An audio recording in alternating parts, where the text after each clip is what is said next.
अरे आ रहा है क्या, आवाज वगैरह आ रहा है क्या कुछ?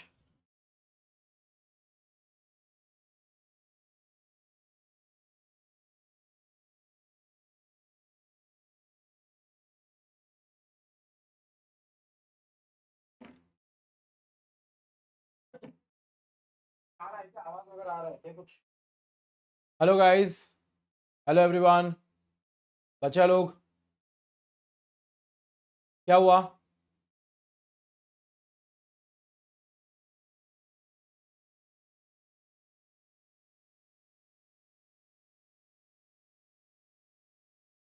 हेलो गाइस,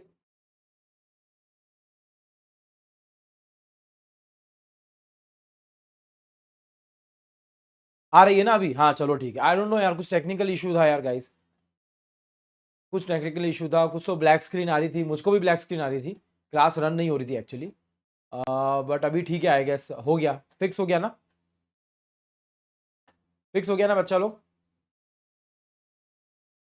अभी वीडियो ऑडियो सब कुछ बराबर है ना? आज क्लास ऑफ कर देते हैं, रुक जा, कोई क्लास ऑफ नहीं हो रही, पढ़ा के जाऊंगा मैं। कोई छुट्टी वुट्टी नहीं, आ जाओ रे नालायको। अभी ठीक है ऑडियो वीडियो सब? हाँ, क्लियर है? यस सर, जल्दी बोलो यार। चल, बढ़िया, very good, very good guys, good afternoon everyone, good afternoon, कैसे हैं सभी लोग? I hope you guys are doing great. Welcome to the class बच्चा। आ, देखो, क्या है ना कि मैं आपको बता देता हूं एक चीज। क्लास छोटी रखना, अच्छा बेटे, अच्छा अभी चालू किया नहीं है और तू बोल रहा है क्लास छोटी रखना, मेरे को बोला मत कर क्लास छोटी रख वरना लंबी कर दूंगा मैं। चलो जी, boys and girls, this is CJ और ये है कानून का जुनून, जो आपके अंदर भी है, मेरे अंदर भी है। So what are we waiting for? फटाफट सीए बनते हैं एवरीवन, कमान कमान कमान। एकदम जोश हाई रखेंगे, एनर्जी हाई रखेंगे, क्लास में लाइव रहकर पढ़ाई करेंगे। आप लोगों को बोल रखा है, इंडियन कॉन्ट्रैक्ट एक्ट का हर एक क्लास अपने आप में एक मूवी है, मूवी। बड़ा समझ के आया करो कि शो देखने आए हो, खतरनाक वाला, ठीक है? कॉपी पेन तैयार रखा करो, जो बोलूं लिखने का है वो लिखा करो, जब रिवाइज करवाता हूं तो बोला करो। यहां पर ही सारी चीजें कवर हो जाएगी, आई एम टेलिंग यू। अच्छी स्पीड में चल रहे हैं अपन, जितनी जरूरत है उतनी स्पीड में, ना कम ना ज्यादा, ठीक है? आज अपना लेक्चर नंबर 12 है, 12 नंबर का लेक्चर है बेटा, है ना? 12 नंबर का लेक्चर है आज। यूनिट नंबर 3 चल रही है आपकी, other essential elements Indian contract act की, ठीक है? चलो, कौन कौन आया भैया? सुनिधि भारद्वाज, मंताशा, मंताशा, हाँ मंताशा, शिवम, रोहन, कोमल, मनीष भारद्वाज हो गया, तहरीम है, हिमांशु है, अरविंद है, चिराग है, बेबी राहुल, अरे बेटा, अनुष्का, श्वेता, अभिमन्यु, खुशबू, माया, फलेंद्र, मधुरस, शर्वरी, कोमल, राखी, महक, देवी, भूमि, सोनू, भूमिका, दीपंकर, मिस्टर होई तो आ गए आप, बहुत बढ़िया। साक्षी झा भी आ गई, चलो अच्छे डाउट पूछती, साक्षी झा के डाउट्स एक दो बार से अच्छे पूछ रही, देख रहा हूं मैं बेटा मैं। अनु सोलंकी, शिवम कुमार, अनन्या, अभिमन्यु, रोहित, फलेंद्र हो गया, आशीष, ऋषभ, अनंत, विष्णु, आजा बेटा, रोहन सिंह, शाबाश, अरविंद हो गया, मोहम्मद आदिल, बहुत दिन बाद दिख रहा है तू नालायक, बीच में कहां गायब हो गया था तू? आनंद पाटिल, इसको अभी से नींद आ रही है, आजा बेटा, इतना आनंद मत ले तू, पढ़ाई कर। भूमिका, आ जाओ, कविता, नम्रता, ज्योतिष्मान, युवराज, विवेक पटेल, आलोक जैन, स्वीडी, शिखर, शेखर कुमार, विशाल, चांदनी, चांदनी आजा बेटा, विराट कोहली तो आ ही गया, चलो भैया, रिया, जय हिंद जय सीए, क्या बात है बेटा, कुणाल भारद्वाज, तेरा नाम ले तो लिया सबसे पहले मैंने, चलो। अपेक्षा बेटा, चलो अच्छी अच्छी अपेक्षा रखना क्लास से, आपको वही अपेक्षा आपकी फुलफिल हो जाएगी। चलो आ जाओ भैया, कुणाल वांगखेड़े, जय जिनेन्द्र सर, जय जिनेन्द्र बेटा, चलो आ जाओ। अंकुर चौधरी, आ जाओ भैया, सचिन, वेरी गुड, ओके, साहिल पटेल, सूफिया शेख, बेटा आपको पहली बार देख रहा हूं, सूफिया शेख, हाँ, अभिनव तू तो आता है, हेतवी, हाँ बेटे, नीलम, चलो, अनुराग मौर्य, आजा बेटा, good good good good good good good, चलो भैया, सर रिवाइज कर देना प्लीज। हाँ तो रिवाइज तो करवाएंगे ना बेटा यार, बिना रिवीजन करे क्या मजा है। चलो भैया, पिछली क्लास जो अपनी हुई थी एकदम तहलका मचा दिया था अपन ने, अगर तुमको याद आ रहा हो तो। खतरनाक तहलका मचाया था अपन ने, अगर तुमको याद आ रहा हो तो। कैपेसिटी टू कॉन्ट्रैक्ट हमने सेक्शन नंबर 11 शुरू किया था। एक्चुअली अगर मैं सही बात बोलूं तो आज आपका यूनिट नंबर 3 का सेकंड लेक्चर है ना। हाँ सुगम बेटा, ए सुगम, अरे इतना भी मुश्किल नहीं है लॉर है, आजा बेटा। हसन शेख, बिल्कुल बेटा आजा, तू भी आजा, सब लोग आ जाओ, आ जाओ जाओ। अरे यार सेकंड लेक्चर है तुम्हारा यूनिट नंबर 3 का, मतलब पिछला लेक्चर अगर किसी बच्चे ने छोड़ रखा है बेटा उसके तो हालत खराब हो जाएंगे। क्योंकि कल का जो लेक्चर था, कल का मतलब पिछला जो लेक्चर था आपका सैटरडे नहीं सॉरी कब का था यार, होली के पहले वाला है, होली के पहले वाला बेटा बहुत इंपॉर्टेंट क्लास थी वो, है ना। मजाक नहीं कर रही हूं मैं, क्योंकि मैंने आप लोगों को क्या क्या पढ़ाया था। मैंने एसेंशियल एलिमेंट का सेक्शन नंबर 10 पढ़ाया, उसमें मैंने 11 और 12 को स्टिच कर दिया। 11 और 12 को स्टिच करके बेटा अपन ने माइनर के बारे में, अनसाउंड माइंड के बारे में और डिसक्वालिफाइड पर्सन के बारे में अपन ने जो खतरनाक ऑपरेशन किया है भाऊ, है खतरनाक ऑपरेशन किया था अपन ने। और ये दोनों तो ठीक है यार। यार देखो अपने बच्चे बोले एमएसडी के बारे में पढ़ा है अपन ने, अरविंद बोल रहा है भैया एमएसडी के बारे में पढ़ा है अपन ने। अरे इस एमएसडी में तो बेटा अनसाउंड माइंड और डिसक्वालिफाइड तो गए तेल लेने, बहुत चिंदी टॉपिक था रे, बहुत चिंदी टॉपिक था। माइनर बहुत इंपॉर्टेंट टॉपिक था। माइनर के टोटल 15 रूल्स थे जो आपके मॉड्यूल के अंदर है, मैंने उन 15 को 14 के अंदर डाल दिया है। क्यों? क्योंकि जो सेक्शन नंबर 30 है इंडियन पार्टनरशिप एक्ट वाला, वो मैंने बेनिफिशियरी वाले पॉइंट में डाल दिया है, तो मेरे भी 15 हो गए। चलो कोई दिक्कत की बात नहीं भैया, कोई दिक्कत की बात नहीं है। इन 15 में से 2 रूल्स मैंने आप लोगों के लिए छोड़ रखे थे आज के लिए। ए सच सच बोलो रे, लाइबिलिटी ऑफ टॉर्ट्स तक पढ़ा दिया था मैंने पूरा, पर 2 रूल्स बीच में छूटे हुए हैं। एक रूल छूटा हुआ है नेसेसिटी वाला, और एक रूल छूटा हुआ है एजेंट वाला। करेक्ट है, करेक्ट है। ये 2 रूल्स बाकी। हाँ सब याद रहता है मेरे को, सब याद है। कितने ही बैच चल रहे हो, हर एक बैच की चीजें याद है मुझको। नालायक हो, इधर आओ, इधर आओ। मुझे एक बात बताओ, आज पहले माइनर के 2 पॉइंट सिखाने की इच्छा है, माइनर के मात्र 2 पॉइंट्स सिखाने की इच्छा है। ये आपका 15 से 20 मिनट का टॉपिक है, 15 से 20 मिनट का टॉपिक आपका ये है, ठीक है ओके। उसके बाद में मेरी इच्छा है कि आप लोगों को मैं एक चीज तो समझा चुका हूं ना, जो भी चल रहा है सेक्शन नंबर 10 के आधार पर चल रहा है। बार बार नहीं बोलूंगा मैं, बार बार नहीं बोलूंगा मैं। जो भी चल रहा है सेक्शन नंबर 10 के आधार पर चल रहा है। मान गए हो कि नहीं माने हो अभी तक?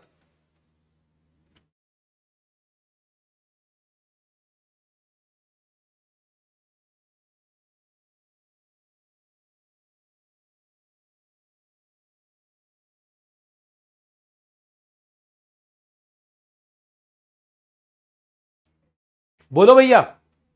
अरे सेक्शन नंबर 10 में सारी चीजें बोली गई है। फ्री कंसेंट बोला गया है, कॉम्पिटेंट होना चाहिए ऐसा बोला गया है, कंसिडरेशन और ऑब्जेक्ट लॉफुल होना चाहिए ऐसा बोला गया है, and not expressly to be void बोला गया। सही सही बोल दो। इतनी बार बोलूंगा कि तुम लोगों को रात को 2 बजे भी उठा के कोई पूछे तो साला मुंह से यही निकलना चाहिए। सेक्शन नंबर 10 ना, इन चीजों से रिलेटेड अगर क्वेश्चन आएगा ना, सेक्शन नंबर 10 लिख देना, कोई दिक्कत की बात नहीं है। ऐसे कोट कर देना सेक्शन नंबर 10 छोटा सा, तो भी कोई दिक्कत की बात नहीं है ना। अरे मुझे एक बात बोलो, क्या कॉम्पिटेंसी अपन लोगों ने सीख ली है? चाहे कॉम्पिटेंट बोलो, चाहे कैपेसिटी बोलो, चाहे केपेबल बोलो। अरे ये वाला ही तो सेक्शन नंबर 11 सीखा है अपन ने, और यहां पर ही तो अपन ने एमएसडी सीखा है यहां पर। तो सबसे पहले ये वाला पॉइंट, सेकंड वाला पॉइंट अपना क्लियर हो जाएगा। जैसे ही मैं माइनर कंप्लीट करूंगा, आपका सेकंड वाला पॉइंट कंप्लीट हो जाएगा। बराबर है? हां, तो फिर मेरी इच्छा है फ्री कंसेंट को चालू करने की, फ्री कंसेंट को चालू करने की इच्छा है मेरी, एफसी। ये एफसी के अंदर ना 13, 14, 15, 16, 17, 18 ये बहुत सारे सेक्शंस हैं, बहुत सारे सेक्शंस है इसके अंदर। हाँ, पर इन सेक्शंस का लोड तुमको नहीं लेना है, ये सारी कठिन चीजों का लोड मेरे ऊपर है। तुम लोग निश्चिंत होकर आराम से बैठो, अपने लोड नहीं लेने का। जब सीजे तुम्हारे साथ में है ना, टेंशन लेके पढ़ाई नहीं करने का, ठीक है? बोल रखा है ना तुम लोगों को मैंने। हाँ, ओके, चल ठीक है। अभी मुझे एक बात बताओ, सेक्शन नंबर 10 तुमको याद हो गया है ना? जरा देखते जाना, जरा देखते जाना भैया। 11 के अंदर एम एस डी, क्या एक आध चलेगा? नहीं, सारी कंडीशन फुलफिल करनी पड़ेगी। हाँ जी। क्या हर बंदा कॉन्ट्रैक्ट कर सकता है? ना जी। क्या दोनों पार्टी को कॉम्पिटेंट होना पड़ेगा? हाँ जी। क्या कैपेसिटी होना चाहिए? हाँ जी। बात समझे कि नहीं समझे? बिल्कुल सर। तो सर एक बात बताओ, कब करना है स्टेटस चेक? अरे मेरे बाबू, मेरे लाडलो, मेरी लाडली, मेरी लाडली बच्चिया, अरे मेरी प्यारी प्यारी क्यूटी क्यूटी बच्चिया, सुनो ना। स्टेटस कब चेक करोगे? अरे व्हाट्सएप स्टेटस की बात नहीं कर रहा हूं रे बेवकूफो, व्हाट्सएप स्टेटस नहीं रे। ये आदमी का दिमाग सही है कि नहीं है, ये डिस्क्वालिफाइड है कि नहीं है? अरे कब चेक करोगे? At the time of making the contract. Sir ये साउंड माइंड में आपने इतनी सारी चीजें सिखाई थी, और आपने बोला था अगर किसी अनसाउंड माइंड के साथ में कॉन्ट्रैक्ट कर भी लिया है ना तो वो वॉइड रहेगा। और आपने हमको इस टेबल से एक बात सिखाई थी कि आप कॉन्ट्रैक्ट कब कर सकते हो। अरे आदमी वैसे पागल है, पर जब उसका दिमाग सही है ना कॉन्ट्रैक्ट कर सकते हो। वैसे तो आदमी का दिमाग सही है, पर जब वो आधे 2 घंटे के लिए पागल हो जाता है ना, दारू पी लेता है, तब आप कॉन्ट्रैक्ट नहीं कर सकते हो। इसको आपने लिखवाया था क्या? लिखवाया था। दो चीजों से मैं चेक करता हूं, दो चीजों से मैं चेक करता हूं कि कोई आदमी साउंड माइंड का है कि नहीं है। पहली चीज, क्या उसको समझ पड़ रही? अरे भाई मेरे, अरे कहीं समझ पड़ रही हो कि नहीं पड़ रही हो भाई? अरे कहीं चल रही हो, कहीं बोल रही हो, कहीं समझ पड़ रही हो कि नहीं पड़ रही हो? हैं? अरे महारा मारवाड़ी लाड़ा लाड़ा लाड़ा लाड़ी अठे है कि नहीं है भाई? बोलो नहीं भाई।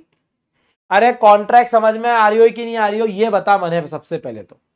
अगर कॉन्ट्रैक्ट समझ में आ रहा है और रैशनल जजमेंट करने के लिए वो तैयार है, रैशनल जजमेंट कर सकता है, क्या बुरा है, क्या भला है, क्या सही है, क्या गलत है, तो भैया वो साउंड माइंड का है। तीनों सिचुएशन मैंने बताई थी। परमानेंटली दिमाग खराब है, चल हटा, वॉइड।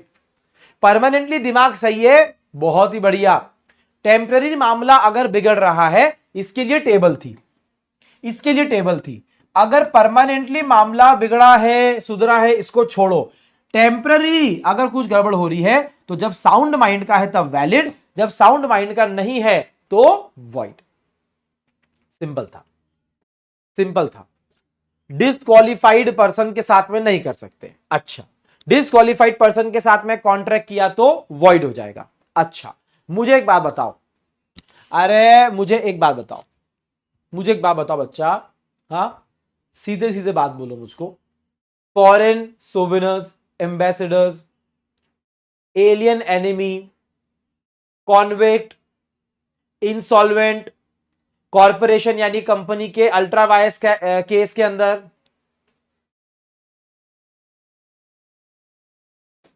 ठीक है? ओके, सिंपल था। चलो, तो फिर माइनर पे उतर गए थे अपन, माइनर की रणभूमि में उतर चुके थे। माइनर के साथ में टोटल 15 रूल्स यहां पर दिखाए गए थे, हमने लिखना चालू किया था। भैया थोड़ा मंत्र जाप करने की इच्छा हो रही मेरी, कर दूंगा तुम लोग के साथ में। थोड़ा मंत्र जाप कर रहे तो मुझे 5-1 मिनट का, मुझे संतुष्टि नहीं होगी, पहले ही बोल रहा हूं मैं। हाँ चलो, करेंगे क्या बेटा? आग लगाएंगे क्या? अरे आग लगाएंगे क्या मेरे साथ मिलकर नालायकों? आग लगाओगे तो मजा आएगा, आग लगाओगे तो मजा आएगा। मने एक बात बोलो, अरे मने एक बात बोलो, ये जो पिद्दू है, पिद्दू के साथ में किया गया जो कॉन्ट्रैक्ट है, एक बात बताओ, अगर कोई इंसान इंडिया का डोमिसाइल है, इंडिया में रहता है और मेजर है, मतलब 18 साल का हो चुका है, मतलब कोई दिक्कत की बात नहीं है, वो कॉम्पिटेंट है। बट अगर 18 साल से एक भी दिन छोटा पिद्दू लड़का लड़की है भैया, वो इनकॉम्पिटेंट है, वो माइनर है। इसीलिए शुरुआत से पहले ही दिन, जल्दी बोलो, पहले ही दिन से माइनर के साथ में किया गया कॉन्ट्रैक्ट क्या वॉइड एब इनिशियो होगा? हाँ जी होगा। मुझे एक बात बताओ, क्या माइनर के साथ में किए, सुनो, पिद्दू के साथ में कॉन्ट्रैक्ट करने के लिए मना किया है क्या? भैया तुमको करना है तो तुम करो, तुम्हारी रिस्क है। जज साहब बोल रहे हैं हमारा कुछ नहीं जाता, मेरा कुछ नहीं जाता, कौन सा गाना था यार? हमको प्यार हो जाता, मेरा कुछ नहीं जाता, कोई गाना था ना ऐसा, चल याद नहीं आ रहा मेरे को, छोड़ भैया। अरे यार अपने मंत्र चल रहे हैं, अपन बीच में गाने गाने लग गए, ओहो सॉरी सॉरी। सुनो सुनो सुनो, माइनर के साथ में किया गया कॉन्ट्रैक्ट वॉइड एब इनिशियो होता है। वॉइड होता है यानी कि बिगिनिंग से ही बकवास होता है। इसके लिए सुंदर सा केस लॉ था अपने पास में, क्या था बेटा? मोहरी बीबी वर्सेस धर्मोदास का केस था। उसमें उन्होंने एक अच्छी सी बात बोली थी, अच्छी सी बात बोली थी, सर एक बात बताओ, माइनर के साथ में कॉन्ट्रैक्ट करना इलीगल नहीं है। अगर आपने कॉन्ट्रैक्ट कर लिया तुम ही फंसोगे, तुम ही फंसोगे, हम नहीं फंसेंगे। हाँ, इसमें तेरा घाटा मेरा कुछ नहीं जाता, ये हुई ना बात। सर एक बात बताओ, अगर बचपन में एक कॉन्ट्रैक्ट किया था, क्या मेजर बनने के बाद में क्या मैं उसको रेटिफाई कर सकता हूं? नहीं बाबा, नहीं बाबा ना। अरे माइनर के टाइम पे किया गया कॉन्ट्रैक्ट मेजर बनने के बाद में क्या मैं उसको रेटिफाई कर सकता हूं? The answer is no. Sir तो क्या माइनर को हम एज ए बेनिफिशियरी, हाँ क्या दिक्कत है, माइनर एज ए बेनिफिशियरी अपने बेनिफिट के लिए कॉन्ट्रैक्ट में एंटर हो सकता है। अरे इनफैक्ट मेरी बात सुनो, प्रॉमिसरी नोट का एग्जांपल दिया था ना राजा, माइनर ने प्रॉमिसरी नोट बनाया वॉइड, किसी मेजर ने प्रॉमिसरी नोट बनाकर वादा किया माइनर को पैसा मिलेगा वैलिड। ओ भाई साहब, मतलब माइनर को अगर प्रॉमिसरी नोट मिला कि मुझे पैसे मिलने हैं, जाके लड़ेगा, पैसा लेगा। सर क्या बोलने की कोशिश कर रहे हो? ए भैया, माइनर कॉन्ट्रैक्ट में अपने बेनिफिट के लिए एंटर होगा, पॉइंट नंबर 1।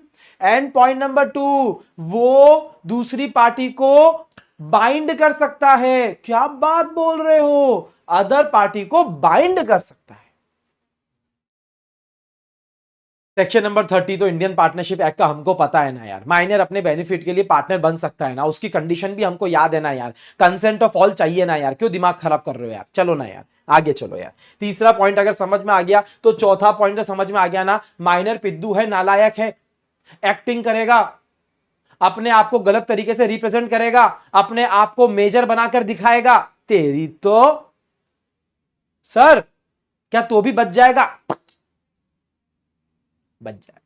सर माइनर क्या हमेशा अपनी माइनॉरिटी को प्लीड कर सकता है, उसका बेनिफिट उठा सकता है? Yes sir. फॉल्सली रिप्रेजेंट करेगा तो भी सर वो आपने आपने गाना सुनाया था, बच्चे मन के सच्चे, सर ये तो सच्चा नहीं निकला बच्चा मन का सच्चा नहीं निकला, तो भी करेगा भैया, क्या करे? सारे जग के जानन हारे, सारे जग के जानन हारे बच्चा। चलो ओके सर, अरे बताओ, गार्डियन की बात अगर आ ही गई है और माता पिता की बात अगर आ गई है, क्या एक गार्डियन कॉन्ट्रैक्ट कर सकता है?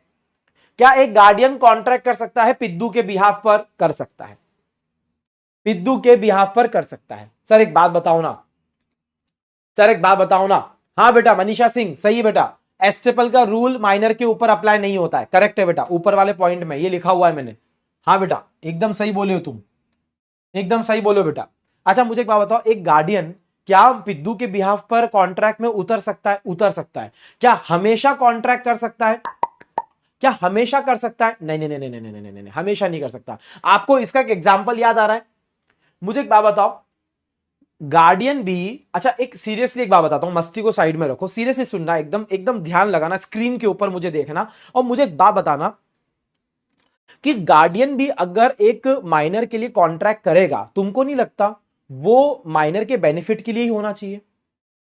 सुनो ना, अगर कोई बड़ा आदमी, कोई मेजर, कोई गार्डियन, कोई पेरेंट, कोई मम्मी, कोई पापा, कोई अंकल, कोई मामा, कोई मामी, अगर माइनर के बिहाफ पर कोई कॉन्ट्रैक्ट कर रहे हैं तो देखो उसका आधार तो सेम है, उस कॉन्ट्रैक्ट के अंदर भी माइनर का बेनिफिट होना चाहिए राजा, बेनिफिट होना चाहिए, है ना? अब देखो हमने एग्जांपल लिया कि कोई बड़ा बैठे बैठे इमूवेबल प्रॉपर्टी, अरे पिद्दू के नाम पर उसके दादाजी की एक कोठी है, बंगला है जो पिद्दू के नाम पर है, और आप पिद्दू की कोठी को बेच रहे हो।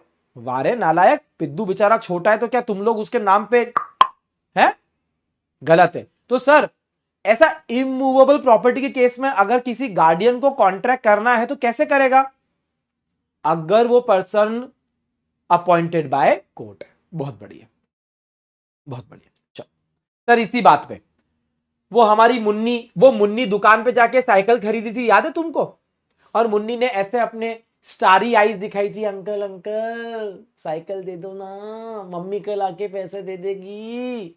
अरे क्या एक मुन्नी अपने गार्डियन को, पेरेंट्स को लायबल ठहरा सकती है? नहीं नहीं नहीं नहीं नहीं नहीं नहीं नहीं नहीं नहीं नहीं नहीं नहीं नहीं। पर इसका एक्सेप्शन क्या था? Unless acting an as an agent.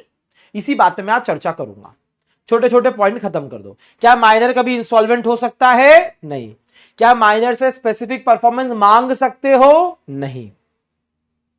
क्या जॉइंट कॉन्ट्रैक्ट हुआ, मेजर और माइनर ने मिलकर अगर कार खरीदी और प्रॉमिस किया कि हम पैसे देंगे, अगर नहीं दिए तो क्या माइनर लायबल होगा? नहीं। क्या मेजर लायबल होगा? हां।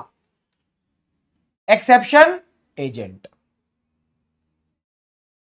माइनर की किसी ने श्योरिटी दी तो क्या वो श्योरिटी देने वाला इंसान, गारंटी देने वाला इंसान लायबल होगा अगर माइनर डिफॉल्ट करता है? Yes yes. क्या माइनर शेयर होल्डर बन सकता है? डायरेक्टली तो नहीं बन सकता सर, इनडायरेक्टली बन सकता है, बन सकता है। कैसे? कोई मर गया, उसके शेयर इसके पास में आ गए, ट्रांसमिशन, किसी दूसरे ने ट्रांसफर कर दिया, पर उसकी भी शर्त क्या है? शेयर्स कौन से होते हैं? फुल्ली पेडअप शेयर्स होते हैं, फुल्ली पेडअप। फुल्ली पेडअप क्यों बोल रहे हो सर? अरे यार 10 रुपए का शेयर है, अगर ये पार्टली पेडअप होता, 8 रुपए पे कर रखे कंपनी को, तो 2 रुपए का कॉल तो बाद में आ सकता है ना। वो 2 रुपए का कॉल बाद में माइनर तो देगा ही नहीं। माइनर बोलेगा मैं मेरी तो कोई लायबिलिटी होती नहीं है, और अगर वो 2 रुपए नहीं है तो कंपनी क्या उखाड़ लेगी? तो कंपनी का कहना है माइनर के पास में घूम फिरा के इधर उधर से अगर शेयर आ भी जाते हैं तो वो फुल्ली पेडअप होना चाहिए भैया, कंपनी की लायबिलिटी पूरी खत्म हो जानी चाहिए। हाँ, सक्सेशन से आ सकते हैं, शाबाश। सर क्या एक ही चीज है जिसके लिए ये नालायक लायबल होता है? यस, सिविल रॉन्ग के लिए, सिविल रॉन्ग के लिए, टॉर्ट्स के लिए ये पर्सन लायबल होता है। चल बच्चा लोग, यही बच्चा लोग बोलो बच्चों, कहां तक पहुंचे अपन? कोई दिक्कत हो रही है?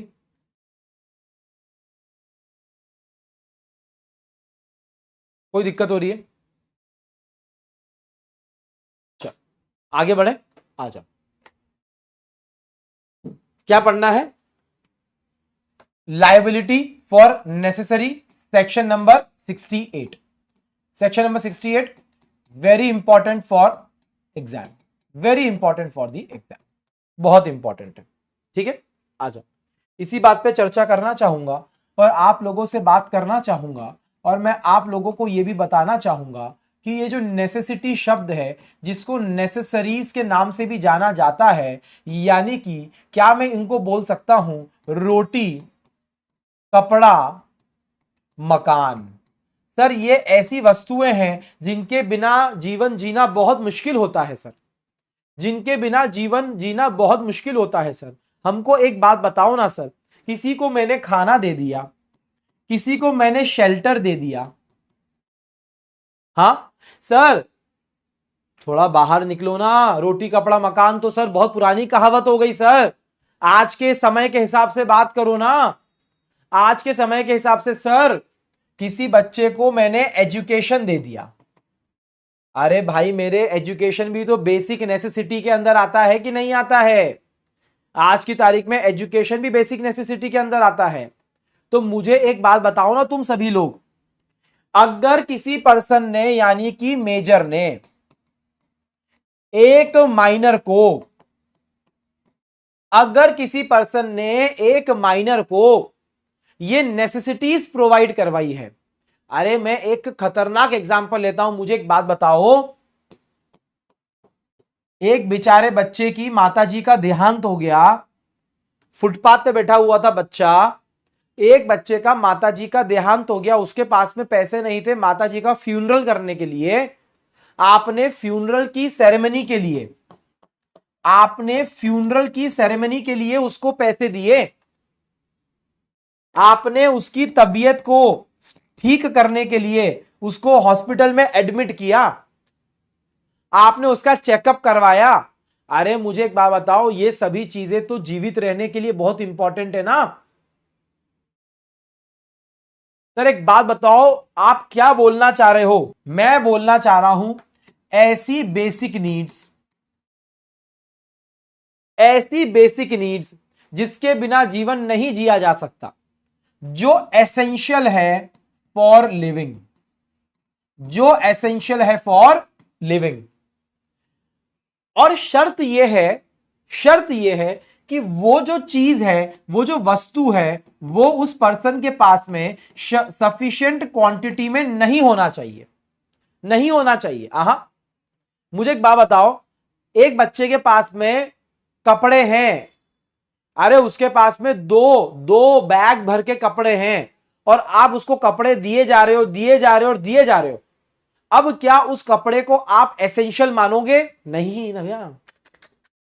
अरे उस पर्सन के पास में उस चीज की कमी होनी चाहिए, कमी,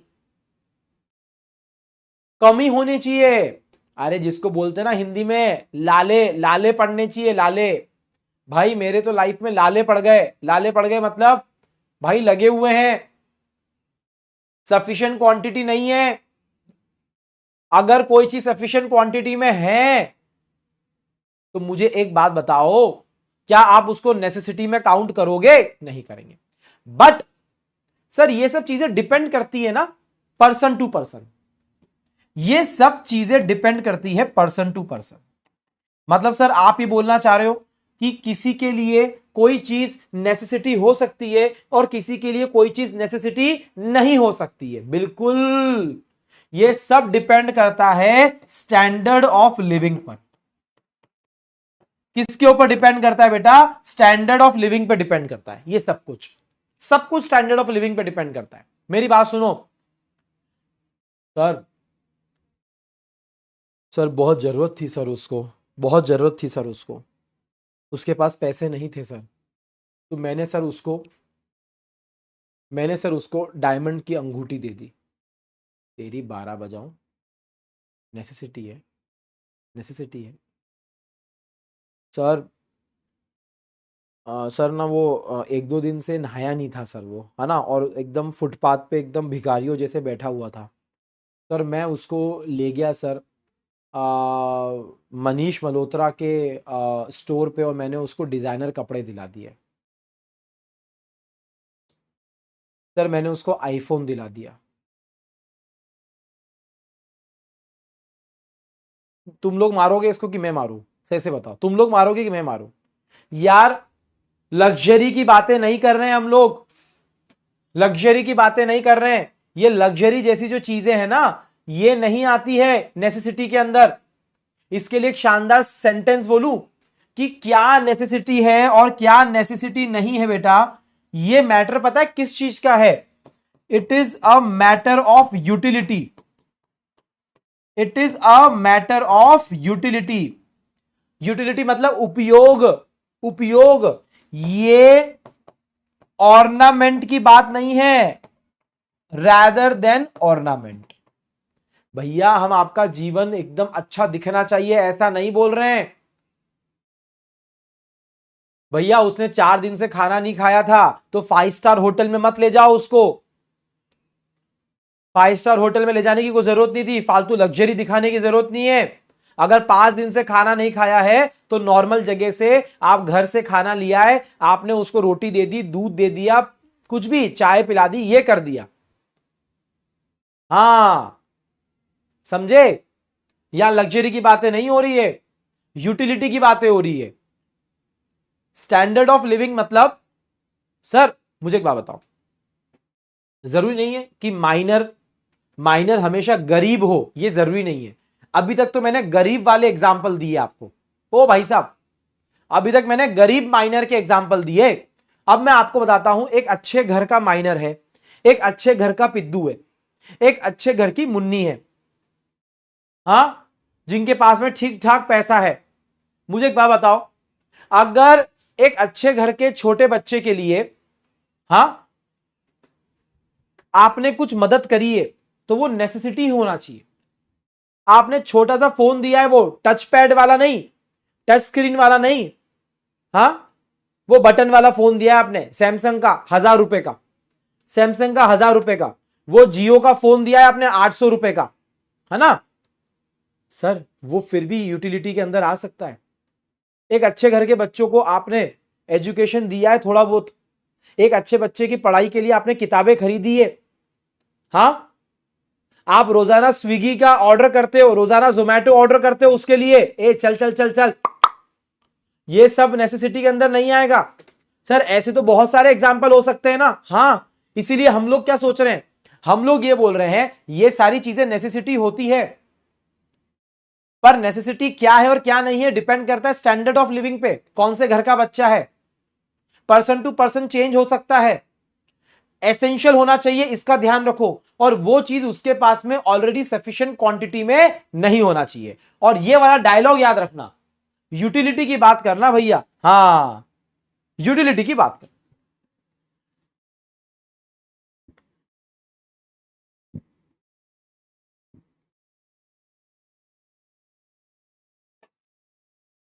कुछ बात समझ में आई आप लोगों को?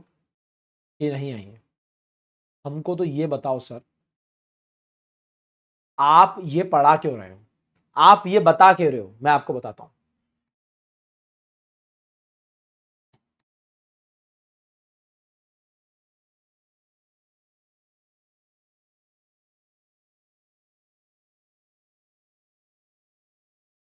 अगर सीजे ने पिद्दू को, मुन्नी को कुछ नेसेसिटीज प्रोवाइड करी है, लेट से 50,000 रुपए की, सीजे का कहना है यार उस टाइम पे उस बच्चे को जरूरत थी तो मैंने उसके लिए ये किया और मैंने ये खर्चा किया। सीजे का कहना है मुझको ये पैसे चाहिए उस माइनर से। क्या माइनर पर्सनली लायबल होगा?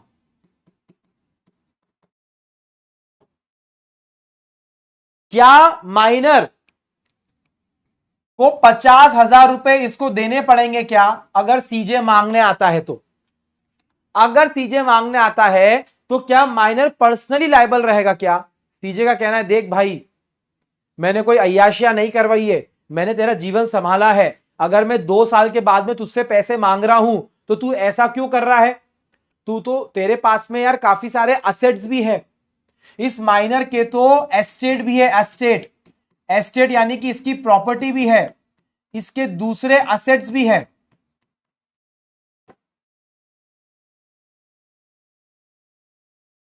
तो हम एक रूल पढ़ के आए हैं, बहुत बढ़िया बेटा, भुवनेश गर्ग ने बोला, हम एक रूल पढ़ के आए हैं कि माइनर कभी भी पर्सनली लायबल नहीं होता है। पर्सनली लायबल का मतलब क्या है? पर्सनली लायबल का मतलब है कि माइनर को खुद को पकड़ लेना, उसको जेल डाल देना, उसको बाहर बिठा देना, उसके कपड़े बिकवा के पैसा लेना, नहीं नहीं नहीं नहीं नहीं नहीं, माइनर को एक खरोच भी नहीं आ सकती। तो सर सीजे क्या करेगा बेचारा? सीजे क्या करेगा? 2 साल से 2 साल से ये पिद्दू और मुन्नी को पाल रहा है और खर्चा कर चुका है, हर साल 50,000 रुपए का खर्चा करता है।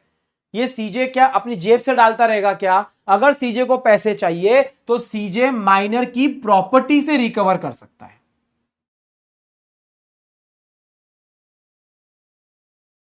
बट हम किसकी बात कर रहे हैं? हम बात कर रहे हैं ओनली फॉर नेसेसिटीज की। सबसे पहले आपको चेक करना है कि यह है कि नहीं है। First check this. अगर नेसेसिटी नहीं है तो आप यह भी नहीं कर पाओगे, आप उसके एस्टेट से भी नहीं ले पाओगे, आप उसकी प्रॉपर्टी से भी नहीं ले पाओगे। आई बात समझ में? हाँ सर, एक और चीज बता दो सर, अगर उसकी प्रॉपर्टी में मात्र 20,000 रुपए हैं तो कितना रिकवर कर पाऊंगा? कितना रिकवर कर पाऊंगा? 20,000 कर पाऊंगा कि 50,000 कर पाऊंगा? हाँ जल्दी बोलो, कितना रिकवर कर पाऊंगा राजा बेटा?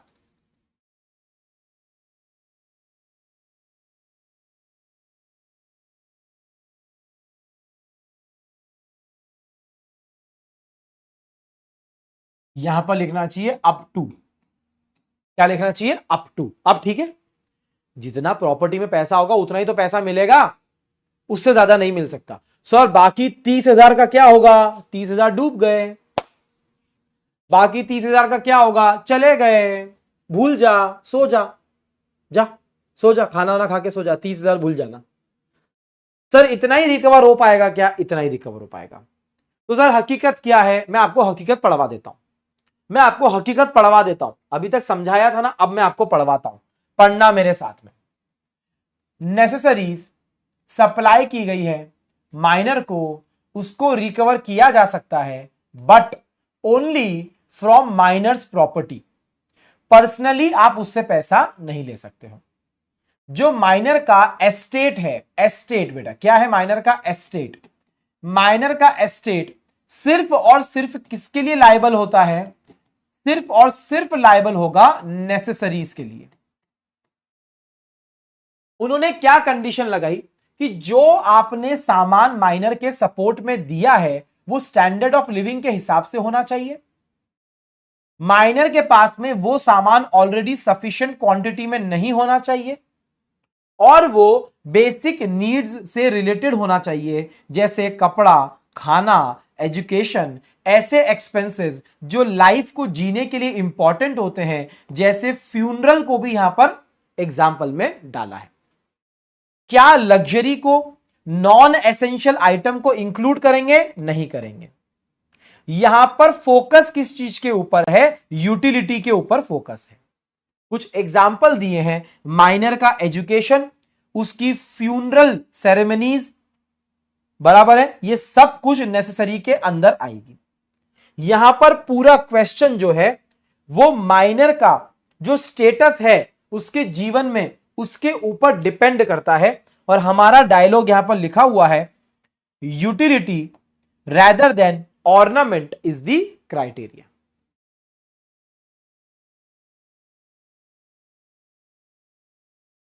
सचिन का कहना है इनडायरेक्टली तो माइनर लायबल होगा ना? माइनर लायबल होगा, क्या दिक्कत की बात है? देखो मैं ना अभी आपको थोड़ा सा पढ़ाई करना सिखाता हूं बेटा। सचिन आप भी सुनो, बाकी सब बच्चों भी सुनो। कॉन्सेप्ट को ना मैच करने की कोशिश क्या करो और लॉजिक को समझा करो, अपन रखते नहीं है यहां पे। मुझे एक बात बताओ, जब एक माइनर को मैंने पार्टनरशिप के अंदर मैंने पार्टनर बनाया था, अगर आपको याद आ रहा हो तो वहां पर हमने एक पॉइंट पढ़ा था कि क्या लेके आए थे और क्या लेके जाएंगे।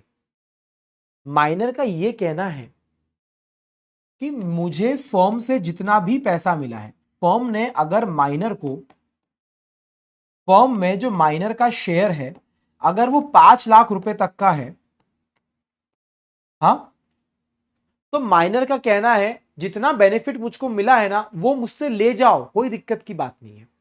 जितना मैंने आपसे कमाया है ना वो पूरा का पूरा ले जाओ, मुझे कोई दिक्कत की बात नहीं है। अगर आपको मुझसे पैसे रिकवर भी करने हैं ना तो आपने मुझे जितना पैसा दिया है वो तू ले जा, पर मेरे घर पे मत घुसना, मेरे घर पे मत घुसना, मेरे घर पे आके पैसे मत मांगना नालायक। हाँ मैं पर्सनली लायबल नहीं रहूंगा, समझ में आया? अरे ये माइनर की प्रॉपर्टी है, 5 लाख रुपए जो फर्म से उसने पैसा कमाया है वो उसकी प्रॉपर्टी है, उसका एस्टेट है। जा जा, दिया दिया दिया। तो क्या लेके आए थे, क्या लेके जाएंगे, जितना आया था उतना ले जा। चल, मैं कभी भी एग्जैक्टली सीए एस्पिरेंट ने बोला बेटा लिमिटेड लायबिलिटी उसकी रहेगी, वही कॉन्सेप्ट को कंटिन्यू किया। माइनर को अगर नेसेसिटीज मिली है जीवन में, किसी ने परोपकार किया है और वो आज पैसे मांगने आ गया है, माइनर वो एक्सपेंसेस खुद नहीं देगा, अपनी प्रॉपर्टी से दिलवा सकता है, पर कितना, जितना प्रॉपर्टी में पैसा है उतना ही दिलवा सकता है, बस दैट्स इट, दैट्स इट। मुझे ना ये लिखवाने की कोई इच्छा नहीं है, ये लिखवाने की इच्छा नहीं है, क्योंकि मैंने यहां पर सारी चीजें अच्छे से लिख रखी है। सेक्शन नंबर 68 है, चारों लाइन अच्छे से लिख रखी है, सारी कंडीशन मैंने अच्छे से लिख रखी है, नीचे के डायलॉग मैंने अच्छे से लिख रखे हैं, एजुकेशन, फ्यूनरल, इनके ऊपर क्वेश्चन आ सकता है वो मैंने यहां पर लिख दिया है। अगर लाइबिलिटी फॉर नेसेसरी की बात चलती है तो आपको बोलना है कि यस माइनर लायबल होगा, but only to the extent of his estate और प्रॉपर्टी। हाँ बेटा अनन्या सही बोल रहे हो, बेसिकली वो अपने जेब से पैसा नहीं देगा कभी भी।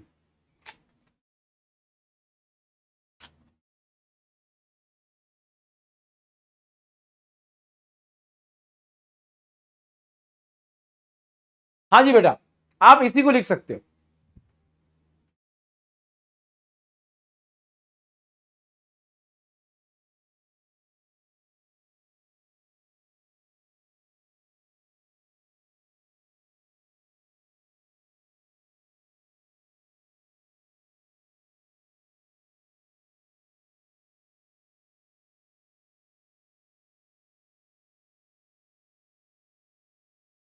अरे यार बेटा ऐसे मत करो यार, हर चीज लिखवाते रहूंगा अगर मैं, तो फिर बेटा अपन कैसे कंप्लीट करेंगे। जो चीज मैं डायरेक्टली आपको लिखने का बोल रहा हूं वो लिख लिया करो ना बेटा, मैं इसी को सिंपल लैंग्वेज में और करके लिखूंगा, क्या मतलब है बेटा टाइम वेस्ट करके। हाँ प्लीज बेटा यार, सोनू।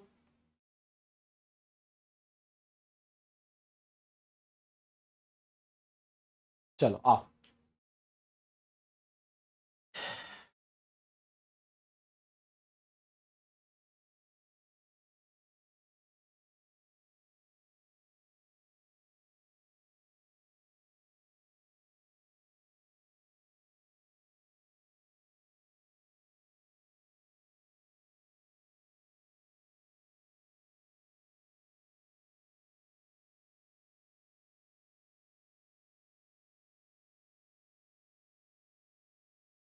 कितनी शीट हो गई थी अपनी कल, शीट नंबर 3 तक चले गए थे ना अपन, तो आज शीट नंबर 4 होगी अपनी, बराबर ना।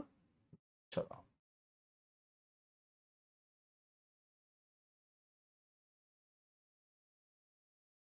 आओ, लाइबिलिटीज फॉर नेसेसरी, ये कौन सा पॉइंट था अपना, आई थिंक मैंने तुमको पूरी नंबरिंग 12 तक करवा दी थी, ठीक है। This is your 13th point, this is your 13th point, बराबर है। चलो आओ, आ जाओ फटाफट लिख लेना, आप तुम नौटंकी मत करना, ठीक है। लिखवा रहा हूं फटाफट तो लिख लो, टाइम नहीं दिया, ये नहीं दिया, वो नहीं दिया, ऐसे नहीं होगा। हाँ चलो शॉर्ट में लिखवा देता हूं, तुम लोगों ने बोल दिया ना फिर मेरा मन नहीं मानेगा, फिर मेरा मन नहीं मानेगा। As per section 68, a minor, a minor when supplied for necessaries या necessities by a person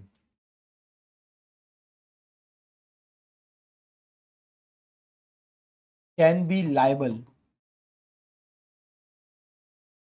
for the expenses but not personally। पढ़ लो सेंटेंस, पढ़ लो और समझ लो।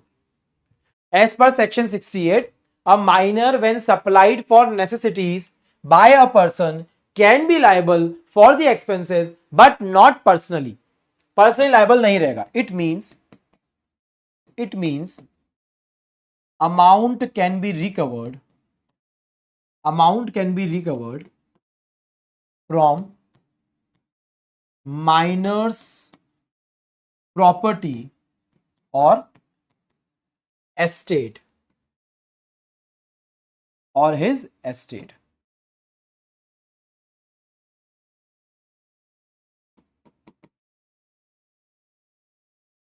ब्रैकेट में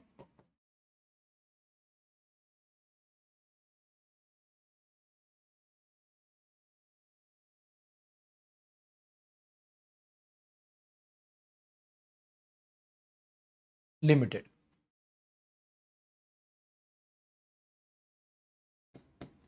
but necessities should be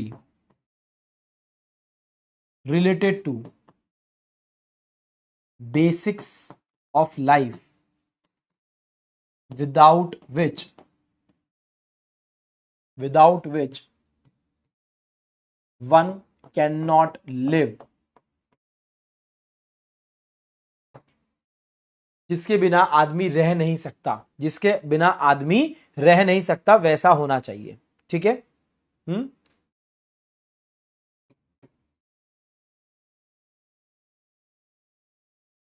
it depends on minor's status in life and his standard of living.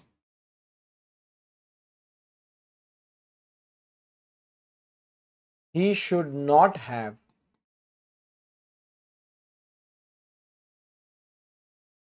such goods already in sufficient quantity। उसके पास में already वो सामान होना नहीं चाहिए सफिशिएंट क्वांटिटी के अंदर। Example includes funeral expenses, education, food, shelter, etc.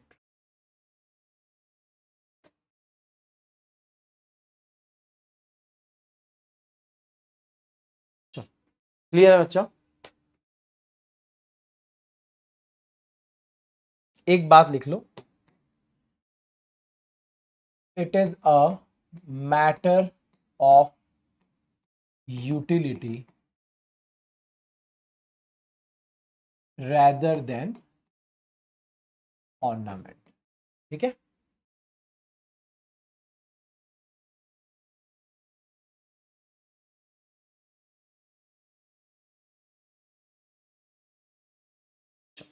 Clear है? हाँ बच्चा, डन।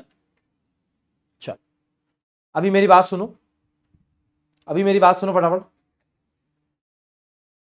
अगला पॉइंट क्या है?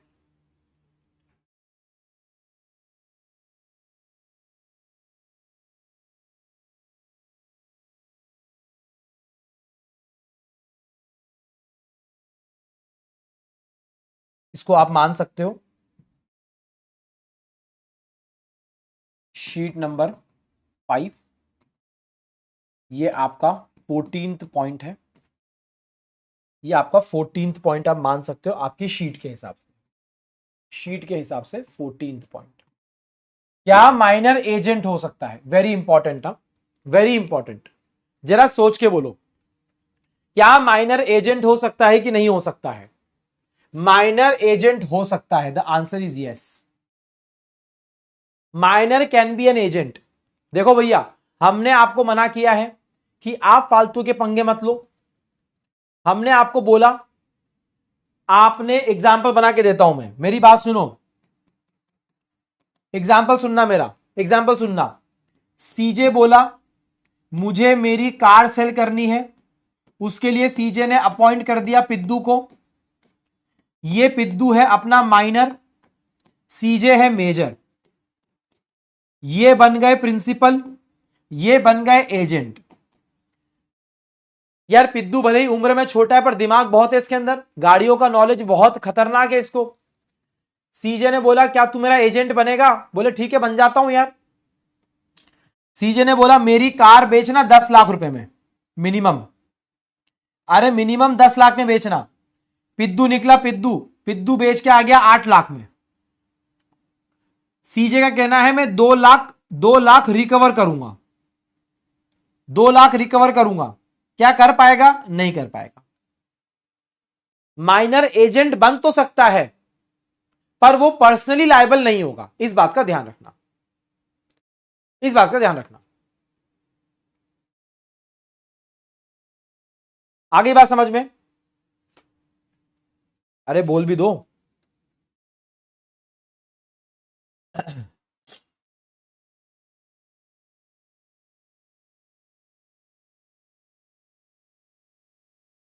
जल्दी बोलो। क्या वो 2 लाख रुपए रिकवर कर पाएगा? नहीं, नहीं कर पाएगा, सपने में भी नहीं कर पाएगा। आहा, नहीं कर पाएगा।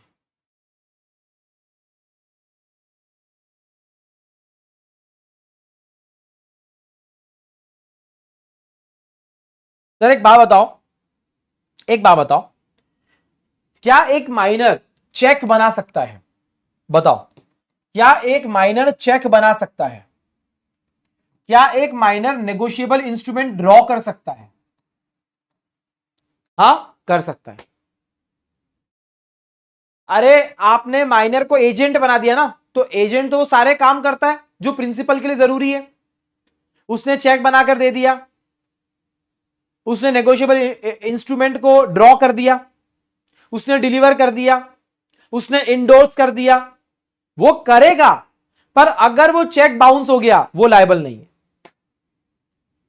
सर इसीलिए बोलते हैं, क्या माइनर का एक बैंक अकाउंट हो सकता है? हो सकता है। बैंक्स बोलते हैं कि आप माइनर का बैंक अकाउंट खुलवा सकते हो, उसके साथ में एक बड़ा आदमी चाहिए हमको, गार्डियन, गार्डियन चाहिए, गार्डियन। वो गार्डियन के साथ में, गार्डियन के साथ में एक माइनर का बैंक अकाउंट खुलवा दिया। अब वो माइनर बैठे बैठे चेक लिख रहा है, माइनर बैठे बैठे चेक बना बना के दे रहा है, पेमेंट कर रहा है। भैया माइनर लायबल नहीं होगा, वो गार्डियन लायबल होगा। वो बड़े मेजर का गला पकड़ लेंगे अपन। पर बोलने के लिए क्या हो गया? बोलने के लिए क्या हो गया? बोलने के लिए ये हो गया कि माइनर एजेंट हो तो सकता है, लायबिलिटी आपके माथे। प्रिंसिपल को बोल रहे हैं अगर तू ये लायबिलिटी लेने के लिए तैयार है तो तू एक पिद्दू को एजेंट बनाना। हां, पहले ही बोल रहे हैं, पहले ही बोल रहे हैं। इसीलिए उन्होंने एक सिंपल सी बात बोल दी यहां पर, a minor can be an agent but he will not be liable personally, means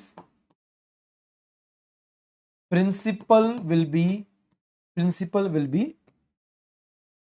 held liable, principal will be held liable। बस सिंपल सी बात है।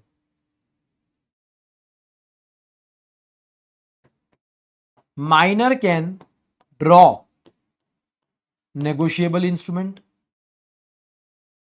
और डिलीवर और endorse, but he won't be liable. तो सर किसी का तो गला पकड़ेंगे ना? पकड़ो ना, प्रिंसिपल का गला पकड़ेंगे ना। अच्छा एक बात, अभी आगे आने वाली यूनिट में पढ़ोगे तुम लोग। देखो आप माइनर को ये सारी चीजें अलाउ कर रहे हो, हम क्यों अलाउ कर रहे हैं कि हमारे पास में और कोई है जिसका हम गला पकड़ सकते हैं। एजेंट को माइनर बनाया है मैंने, क्यों? अगर एजेंट पिद्दू है तो छोड़ना, प्रिंसिपल का गला पकड़ेंगे ना, प्रिंसिपल का गला पकड़ेंगे ना अपन। अगर एजेंट ने कुछ गड़बड़ कर दी जो पिद्दू है तो आप उसका तो कुछ बिगाड़ नहीं पाओगे, तो किसका गला पकड़ेंगे? प्रिंसिपल का। बैंक अकाउंट खुलवा दिया, पिद्दू का कुछ नहीं कर पाओगे, किसको पकड़ोगे? उसके पापा मम्मी को। तो इसका मतलब क्या हुआ, अगर मैं आपसे जो आने वाली यूनिट नंबर 9 के अंदर एक बात आएगी उसको मैं आज ही सिखा दूं आपको। मुझे एक बात बताओ, क्या एक एजेंट माइनर हो सकता है? The answer is yes. पर क्या एक प्रिंसिपल माइनर हो सकता है? The answer is no.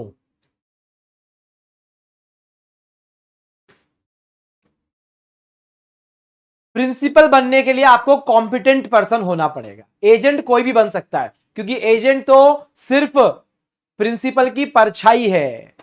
अरे प्रिंसिपल का गला पकड़ेंगे ना, टेंशन क्यों ले रहे हो? समझ गए? नहीं समझे?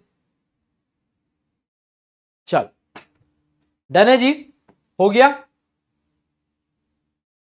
आप लोगों के लिए खतरनाक वाला होमवर्क दे रहा हूं मैं, आप लोगों के लिए खतरनाक वाला होमवर्क दे रहा हूं।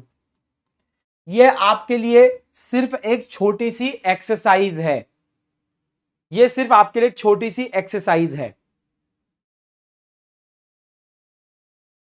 आप लोगों को माइनर का 2 कॉलम बनाने हैं कि माइनर क्या कर सकता है और माइनर क्या नहीं कर सकता है, माइनर को क्या अलाउड है और माइनर को क्या अलाउड नहीं है। यह आपको तैयार करना है आपकी बुक के अंदर। अगर रफ बुक के अंदर करना है तो रफ बुक में भी कर सकते हो आप, रफ बुक में भी कर सकते हो आप, कोई दिक्कत की बात नहीं है।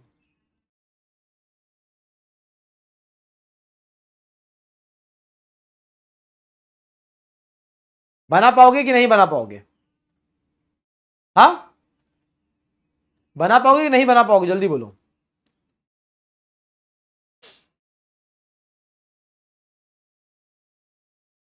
अरे जल्दी बोलो यार।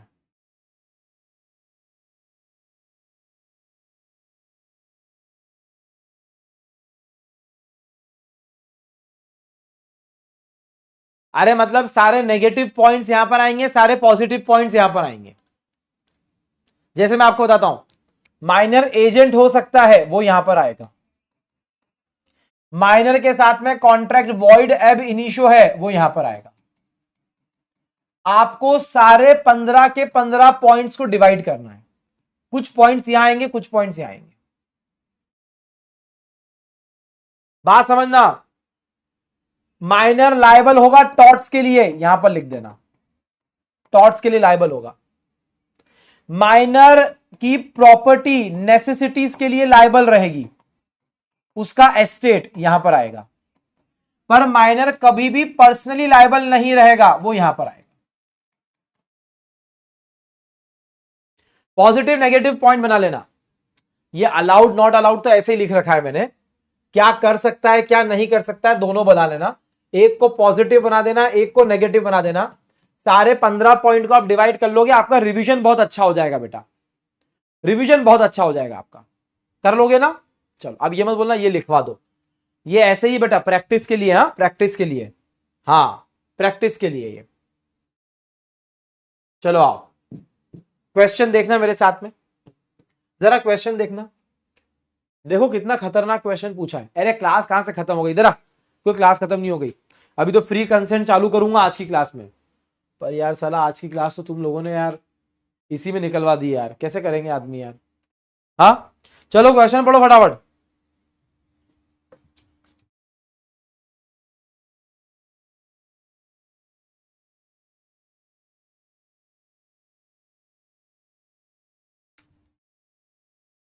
क्वेश्चन पढ़ो फटाफट, समझो।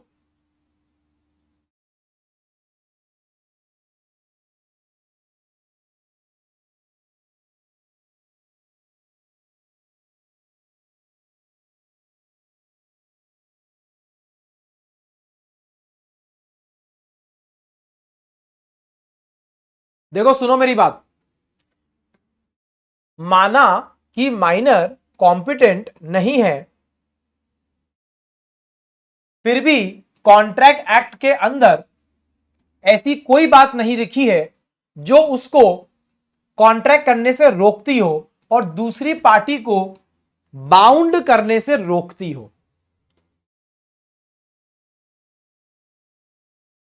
नहीं समझे? अरे मैंने आपको बेनिफिशियरी वाला पॉइंट जब पढ़ाया था ना, बेनिफिशियरी वाला पॉइंट, नालायक को झूठ मत बोलो।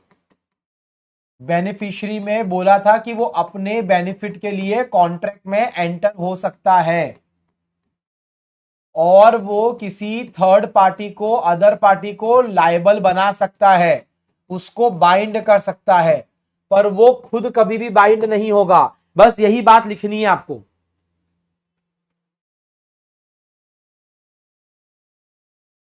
एग्जाम्पल में लिख रखा है कि एक मॉर्टगेज उसके फेवर में एग्जीक्यूट किया गया था। अरे घड़ी वाला एग्जाम्पल, घड़ी, घड़ी गिरवी रखी थी ना, घड़ी। तो भी कोर्ट ने बोला, तो भी कोर्ट ने बोला, क्या बोला? कि वो वापिस अपनी घड़ी लेके आ जाएगा। अरे सेक्शन नंबर 30 बेनिफिशियरी का एक पॉइंट था, वो मैंने साथ में इसलिए लिखवाया है कि इसके आंसर में एक साथ आएगा। पार्टनर बन सकता है अपने बेनिफिट के लिए, बस दैट्स इट, दैट्स इट। और मैंने एक चीज आपको समझाई थी, माइनर के साथ में किया गया कॉन्ट्रैक्ट वॉइड है, पर उसको रोकेगा कौन? यही बात आपके क्वेश्चन में लिखी हुई है कि हमने माना कॉन्ट्रैक्ट एक्ट में बोला गया है कि माइनर कॉम्पिटेंट नहीं है,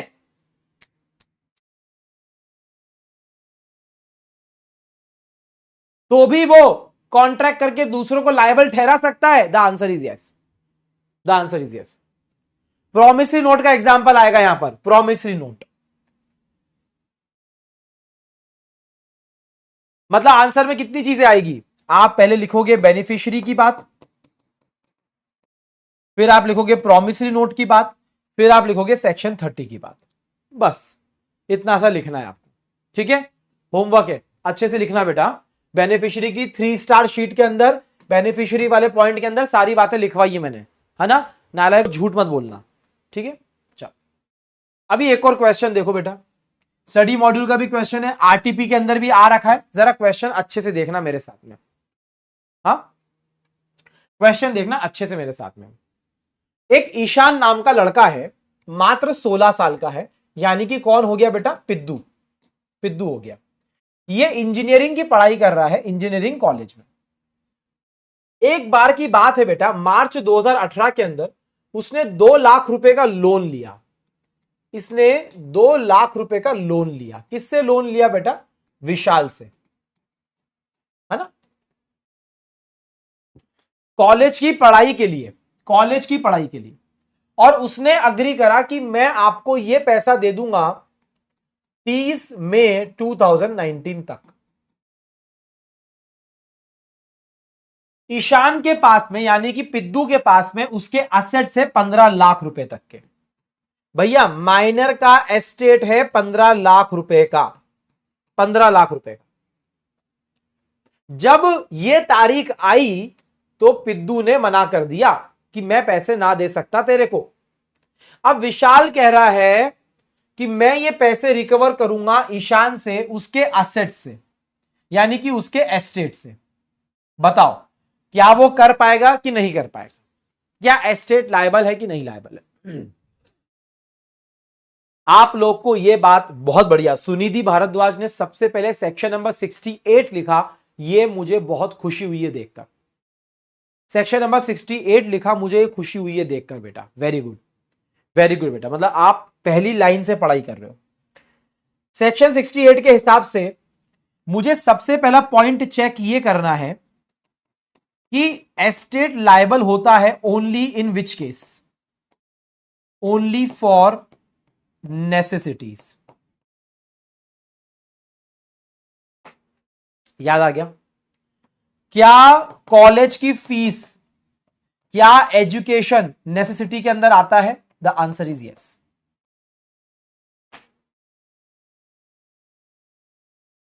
क्या उसके एस्टेट में पैसा है भैया। उसकी प्रॉपर्टी 15 लाख रुपए की है, तो 2 लाख रुपए तो वो दे ही सकता है। क्या वो पर्सनली लायबल होगा? नहीं नहीं नहीं नहीं नहीं नहीं, पर्सनली लायबल नहीं होगा। भूमिका जोशी एकदम सही लिखा आपने, पर्सनली लायबल नहीं होगा। एस्टेट से 2 लाख रुपए लेके चुपचाप निकल जाना, चुपचाप निकल जाना 2 लाख रुपए लेके।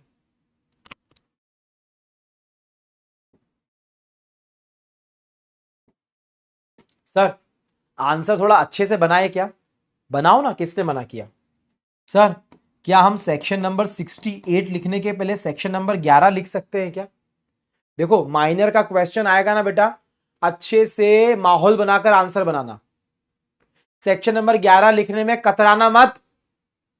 सेक्शन 11 लिखना और बोलना कि माइनर के साथ में किया गया कॉन्ट्रैक्ट वॉइड होता है, लिखना कि माइनर इनकॉम्पिटेंट होता है। पहले ये सेंटेंस लिखना और सेक्शन 11 के बारे में लिख के आना। अरे जरूरत पड़े तो मोहरी बीबी भी लिख देना, मोहरी बीबी। अरे मोहरी बीबी भी लिख के आ जाना रेफरेंस केस लॉ के अंदर। कोई मौका मत छोड़ना कि वो आपके मार्क्स काट पाए।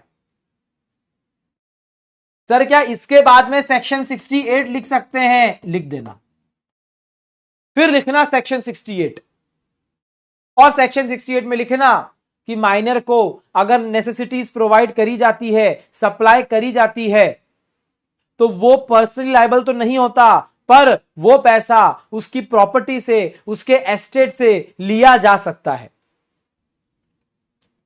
माइनर की लायबिलिटी उतनी ही रहेगी जितना उसके एस्टेट में पैसा है। इसीलिए 2 लाख रुपए रिकवर करने के लिए हमारे विशाल बाबू सक्सीड करेंगे, सक्सीड करेंगे। लिख लोगे? लिख लोगे? माइनर पे तो क्वेश्चन आना ही आना है बेटा, आना ही आना है माइनर पे क्वेश्चन। अरे लिख लोगे? सेक्शन 11, देखो मैं झूठ बोल रहा था क्या? सेक्शन 11 मोहरी बीबी, सेक्शन 68 और लास्ट में कंक्लूजन। सेक्शन याद नहीं आता है तो मैं आप लोगों को सिखा चुका हूं। अगर सेक्शन नंबर याद नहीं आ रहा है तो गलत सेक्शन नंबर मत लिखना। क्या लिख के आओगे? As per the respective provision under the Indian contract act 1872। बस बस बस।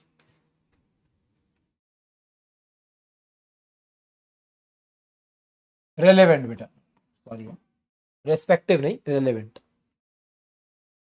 रेलेवेंट। ठीक है?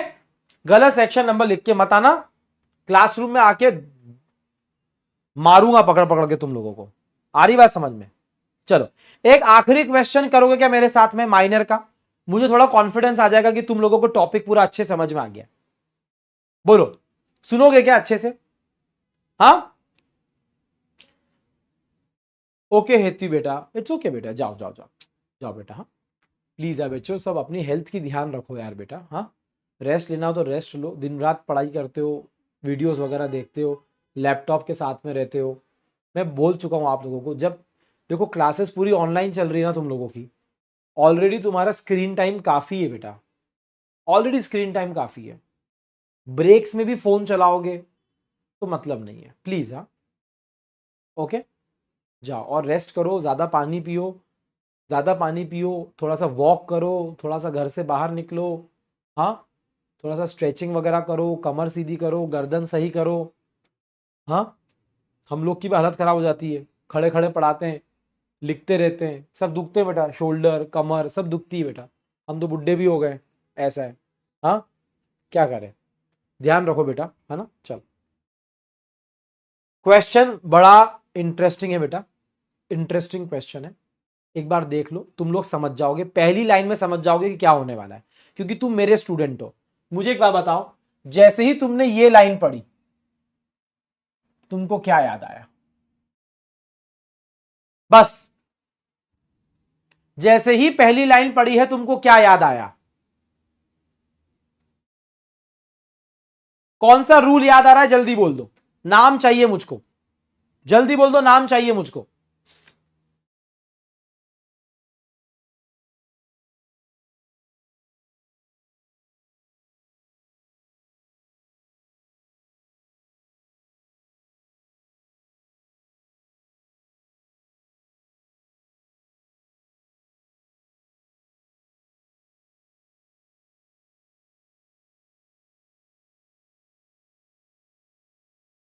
शाबाश।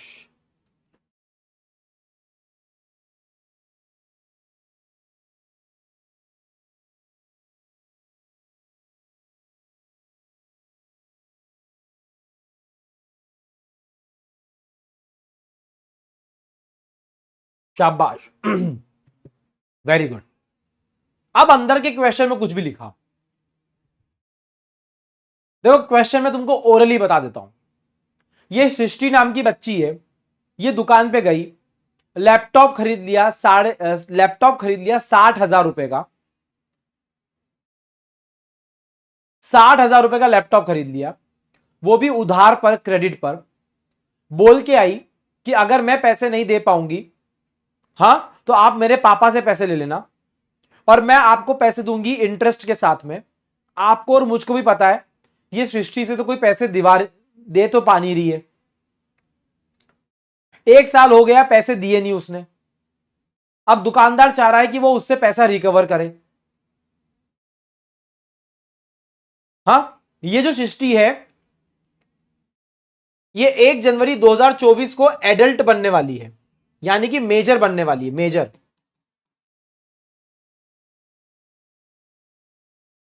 क्वेश्चन आपसे कितनी सारी चीजें पूछ रहा है। पहला चीज, 3 क्वेश्चन बेटा, 3 क्वेश्चन, तीनों क्वेश्चन पढ़ना मेरे साथ में। पहली बात, क्या सृष्टि के अगेंस्ट में अगर केस किया गया, a minor for recovery of outstanding amount with interest, क्या दुकानदार माइनर के ऊपर केस कर सकता है कि भैया इस माइनर से मुझको पैसे दिलवाओ? और अगर दुकानदार ऐसा कर भी देता है, क्या वो सक्सीड होगा? No, he will not succeed. क्या माइनर से पैसे ले पाओगे? नहीं ले पाओगे, नहीं ले पाओगे। अच्छा, दूसरा question, bye filing a case against mister Ram, जो उसके पापा है। मुझे एक बात बताओ, यहां पर कौन सा रूल याद आ रहा है आपको? माइनर ने दुकान पे जाके कॉन्ट्रैक्ट कर लिया है माता पिता के नाम पर और वादा कर लिया है, मुझे यह बताओ। अरे क्या माइनर गार्डियन को बाइंड कर सकती है? ये वो वाला रूल है। कौन सा रूल है ये? Minor can not bind guardian. समझ में आया? और तीसरा, bye filing a case against Srishti after she attains majority. दुकानदार का कहना है 2-3 महीने रुक जाता हूं, फिर तो मेजर बन जाएगी ना, फिर केस करूंगा इसके ऊपर। बताओ, जो कॉन्ट्रैक्ट माइनर, जब माइनर था तब किया गया था, अब वो मेजर में कन्वर्ट हो गया है, क्या उसको रेटिफाई कर पाओगे? नहीं कर पाएंगे। 3 रूल्स लिखे हुए हैं यहां पर, 3 रूल्स। सेक्शन नंबर 11 पहले लिख देना ऊपर। प्लीडिंग, माइनॉरिटी, रूल ऑफ एस्टेपल लिख देना, लिखना है तो कोई दिक्कत की बात नहीं है, कोई दिक्कत की बात नहीं। 1, 2 और 3 बहुत इंपॉर्टेंट क्वेश्चन बेटा, बहुत इंपॉर्टेंट क्वेश्चन है बेटा। 3-3, 4-4 रूल एक साथ आ गए बेटा। बेटा प्लीज यार, कुछ बच्चे ना मेरे, बेटा ये वाली गलती मत करना। ये रेक्टिफाई होता है और ये रेटिफाई होता है। ये REC वाला है। रेक्टिफाई यूज होता है गलती के केस में, गलती को सुधारना, रेक्टिफिकेशन बोलते हैं। यहां पर ये वाली बात नहीं चल रही है, यहां पर रेटिफाई की बात चल रही है। रेटिफाई, रेटिफाई मतलब होता है किसी चीज को साइन करके या पुराने किए गए कार्य को वापिस से पक्का करना, वापिस से पक्का करना। ठीक है, रेटिफाई बेटा प्लीज। हाँ, कोई बात नहीं बेटा, किसी किसी को लगेगा सर ऐसी चिंदी चिंदी बातें क्यों करते हो, करना पड़ती बेटा, सारे बच्चों को साथ में लेके चलूंगा मैं, प्लीज। चलो, डन है? कर लोगे? लिख लोगे? Writing practice.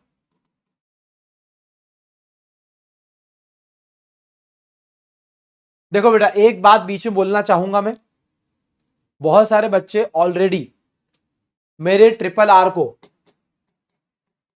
मैं यहां पर लिख देता हूं, RRR सीरीज मेरी ऑलरेडी बनी हुई है बेटा। ये सीरीज स्पेसिफिकली बनी हुई थी आपकी राइटिंग प्रैक्टिस के लिए, ये आज भी रेलेवेंट है।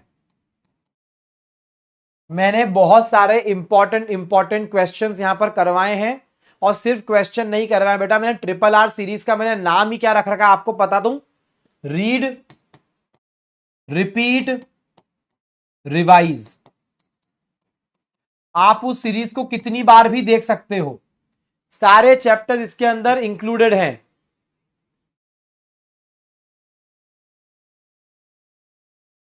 रिवाइज पहले आएगा और फिर रिपीट आएगा।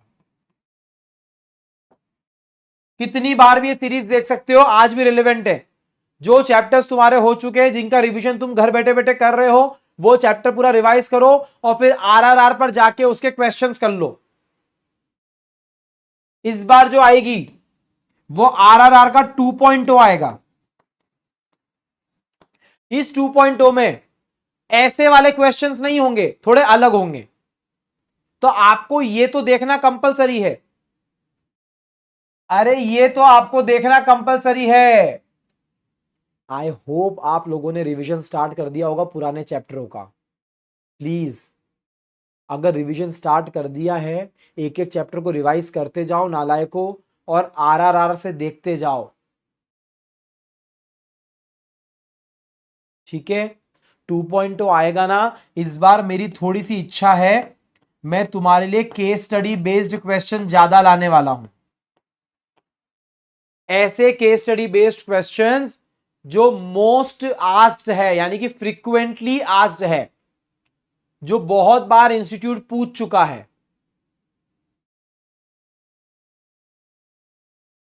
पॉइंट नंबर 1, इसका ध्यान रखना।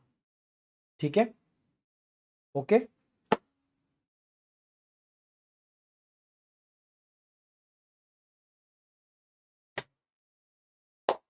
चल,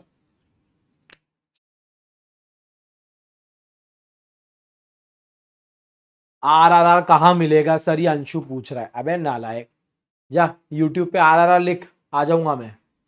ट्रिपल आर सीरीज लिखना बेटा, मैं ही आऊंगा, और कोई नहीं आएगा। अरे पहली बार बेटा, मेरी स्टाइल नहीं है। बहुत जगह ना मैं कुछ बोलना नहीं चाहूंगा, सिर्फ क्वेश्चन करवा देते हैं। बच्चा क्वेश्चन कैसे करेगा? बच्चा राइटिंग प्रैक्टिस कैसे करेगा जब तक आप प्रोविजन उसको रिवाइज नहीं करवाओगे? तो आरआरआर की खासियत ये है, आरआरआर की खासियत ये है कि मैंने प्रोविजन पहले रिवाइज करवाए हैं और फिर उसके ऊपर क्वेश्चन करवाए हैं। सही बता रहा हूं मैं? सर इस बार पिद्दू सीरीज निकाल दो।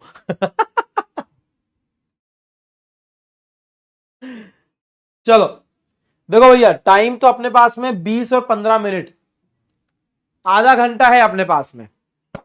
आधे घंटे में जितना होगा फ्री कंसेंट पढ़ाना चाहूंगा मैं, तो अगर तुम लोग तैयार हो तो, अगर तुम लोग तैयार हो तो फ्री कंसेंट पढ़ाना चाहूंगा। तुम लोगों ने नालायक को बहुत टाइम वेस्ट करवा दिया इस टॉपिक के अंदर। नहीं रे, मजाक कर रहा हूं, इतना टाइम तो लगता ही बेटा, इतना टाइम तो लगता है। हाँ बेटा, आएगा आएगा आएगा, सोगा का वन शॉट भी आएगा बेटा, सोगा का वन शॉट भी आएगा बेटा। बता दूं तुम लोगों को, सब चीजें बोली तो है लॉन्च के अंदर यार। अभी अगस्त्या बैच लॉन्च करा, सब कुछ बताया तो सही बेटा उसके अंदर। ये अगस्त्या बैच अभी जो लॉन्च किया तुम लोगों के लिए, हाँ, इसमें एक तो आपको मेरा ट्रिपल आर 2.0 मिलेगा, है ना। दूसरी बात, इसमें जो पुराने वन शॉट तो ऑलरेडी अवेलेबल है, जो रेलेवेंट है अभी भी, मैं आपको बता देता हूं। इंडियन पार्टनरशिप एक्ट का वन शॉट अगर किसी को रिवाइज करना हो तो वहां से कर सकते हो, वो अवेलेबल है। नेगोशिएबल इंस्ट्रूमेंट एक्ट का वन शॉट अवेलेबल है। कंपनीज एक्ट का वन शॉट अवेलेबल है ना। एलएलपी की और आईआरएफ की वन शॉट की जरूरत नहीं है। आप एलएलपी और आईआरएफ यहीं से रिवाइज कर सकते हो, ट्रिपल आर से। ट्रिपल आर से आप रिवाइज कर सकते हो एलएलपी और आईआरएफ, क्वेश्चन के साथ में पूरे चैप्टर भी रिवाइज करवा दिए मैंने उसी के अंदर।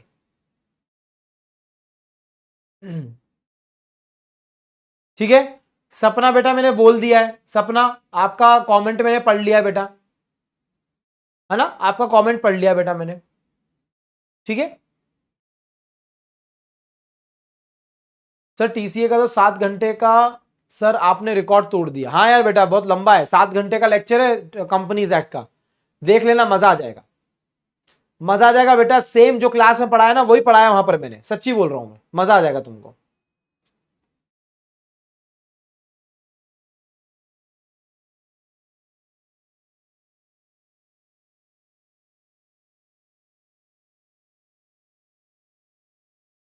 ठीक है, अब इसके बाद में सौगा आपको इस बार मिलेगा,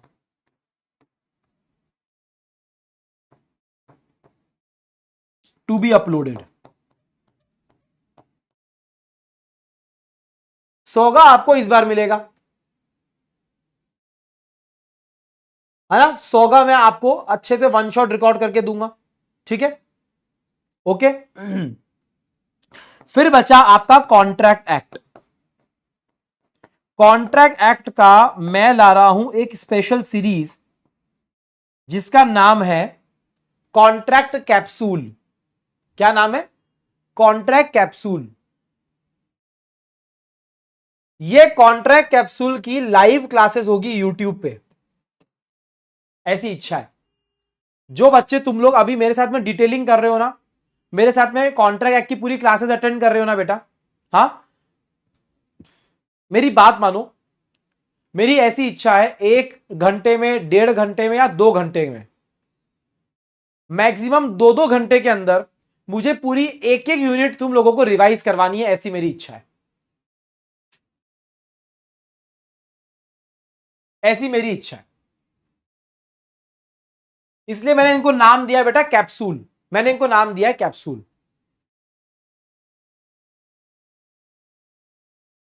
ठीक है।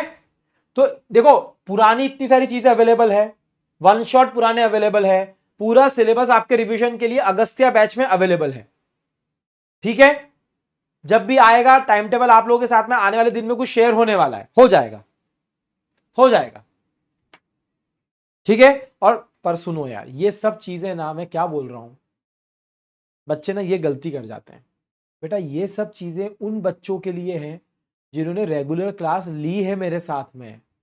डायरेक्ट अगर चले जाओगे ना वन शॉट में, मैं सही बता रहा हूं, सुन के तो अच्छा लगेगा, लिख नहीं पाओगे। जिस बच्चे ने 3-3.5 महीने तक लगातार क्लास अटेंड करी है, लिखा है, अटेंड करी है, लिखा है, लिखा है, लिखा है, लिखा है, वो ही बच्चा पास नहीं एग्जामिशन लाता है। लॉ का हवा बना रखा है दिमाग में, हवा, इतना कुछ भी नहीं है, इतना कुछ भी नहीं है।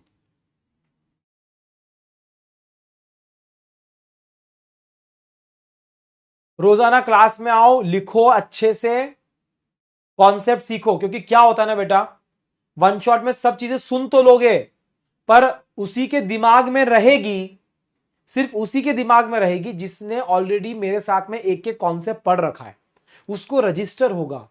ये सब रिवीजन के लिए अच्छा है, पहली बार पढ़ने में थोड़ी सी दिक्कत आ सकती है, मैं ऐसा नहीं बोल रहा हूं पहली बार पढ़ नहीं सकते हो, डिटेलिंग भी पूरी है, पर law is about revision, law is about multiple readings, law is not about कि एक बार देख लिया और काम खत्म हो गया, ऐसा है, ठीक है, ओके।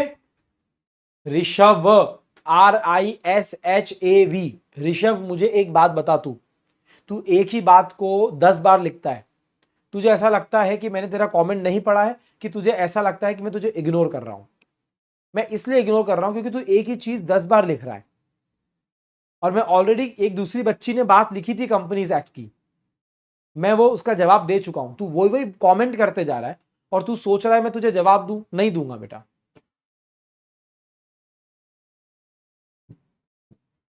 हाँ भैया। सर सेक्शन नंबर 10 का दूसरा पॉइंट है फ्री कंसेंट का। हमें एक बात बताओ, हमें एक बात बताओ कि क्या सर कंसेंट होनी चाहिए? पहली बात, कंसेंट होनी चाहिए। कौन बोल रहा है? सेक्शन नंबर 13 बोल रहा है। अच्छा सर, क्या सिर्फ कंसेंट होना अपने आप में पर्याप्त है? क्या अपने आप में सफिशिएंट है? The answer is no.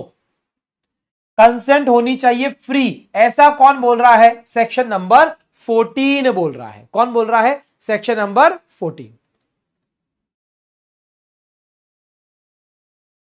कछु समझ में आया? अरे कछु समझ में आयो कि नहीं आया? अच्छी बात यह है कि सब कुछ यूनिट नंबर 1 के अंदर पढ़ के आए हो मेरे साथ। Same thing and same sense, कुछ याद आया? कुछ याद आया? Same thing and same sense नहीं आया? अच्छा, और लिखूं, कंसेंसस एड इडिम, कुछ याद आया? कुछ याद आया? नहीं आया? अभी भी नहीं आया? हाँ,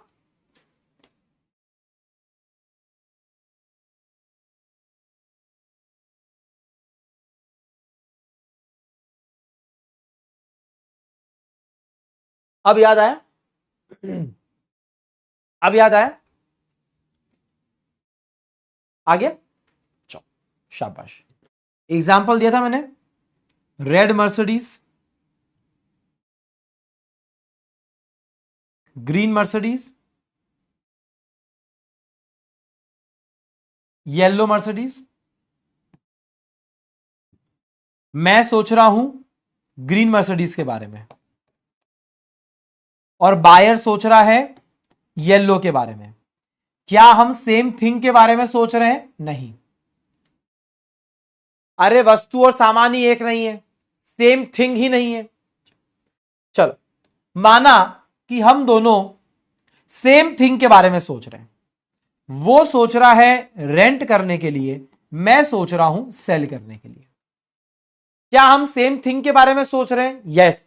पर क्या सेम सेंस में सोच रहे हैं? नो। क्या सेम थिंग और सेम सेंस दोनों होना चाहिए? यस। क्या इसी को हम लोग कंसेंसस एड इडिम बोलते हैं? यस। क्या इसका यह मतलब होता है कि ऑफ द सेम माइंड, यानी कि हमारे विचार मिलने चाहिए, विचार मिलने चाहिए। यह सब कुछ सेक्शन नंबर 13 है, सब कुछ सेक्शन नंबर 13 है। देख लो, आ जाओ, पढ़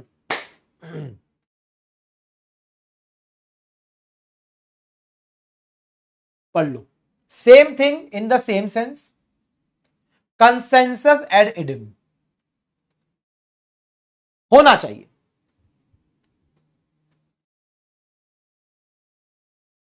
अच्छा, कंसेंट का मतलब तो हमको समझ में आ गया। सर ये फ्री का मतलब क्या है? फ्री ये भी पढ़ा चुका हूं, ये भी पढ़ा चुका हूं।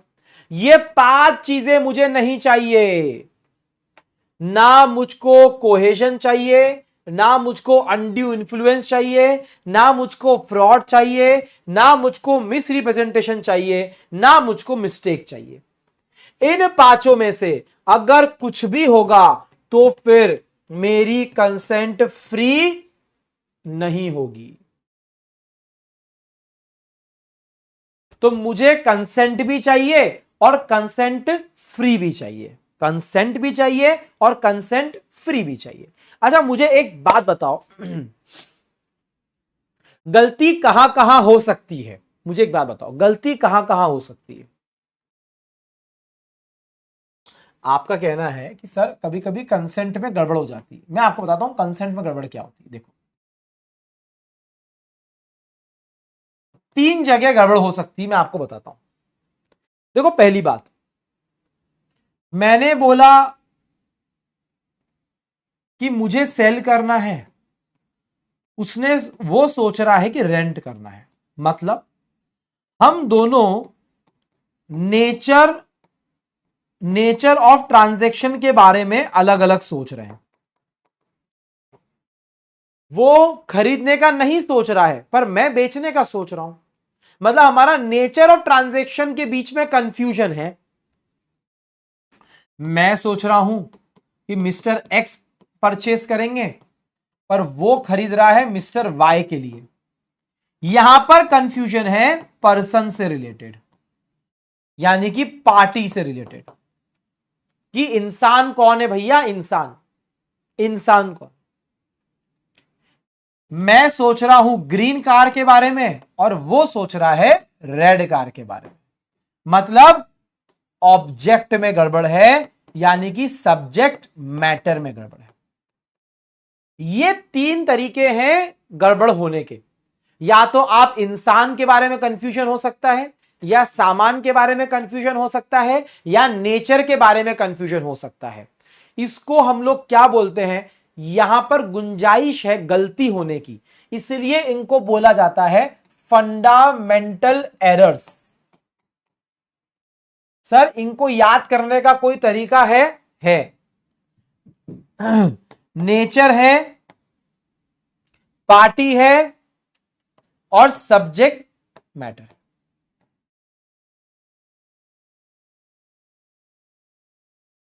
ना पीएसएम, ना पीएसएम। इसको यहीं से डायरेक्टली लिख लेना, यहीं से डायरेक्टली लिख लेना। सर फंडामेंटल एरर्स यानी कि कंसेंट में गड़बड़ कहां कहां हो सकती है, इन्हें फंडामेंटल एरर बोलते हैं। ना मतलब नेचर, पी मतलब पर्सन, सॉरी पर्सन या पार्टी जो इन्वॉल्व होने वाले हैं, और ऐसे मतलब सब्जेक्ट मैटर। 3 पॉइंट है, 1, 2 एंड 3। कोई डायरेक्ट क्वेश्चन नहीं आएगा, पर आपको पता होना चाहिए, पर आपको पता होना चाहिए। मतलब अगर इन तीनों में से कुछ भी है तो कोई कंसेंट नहीं है। अगर इन तीनों में से कुछ भी है, अरे सर, अरे फ्री की बात तो छोड़ दो, फ्री के बारे में सोचना मत। अभी मैं कोहेशन, अनड्यू इन्फ्लुएंस वगैरह वगैरह इनकी तो बातें ही नहीं कर रहा हूं, वो सब गया तेल लेने। जब कंसेंट ही नहीं है तो फ्री कहां से होगी, चल हटा, पहले तो कंसेंट पे ध्यान दे। अगर आपसे कोई पूछता है कि कंसेंट कैसे कैसे गड़बड़ हो सकती है, तो आपको लिखना पड़ेगा, कंसेंट के अंदर आपको लिखना पड़ेगा पहला पॉइंट, कंसेंसस एड इडिम। कंसेंसस का मतलब होता है same thing in the same sense. बराबर है?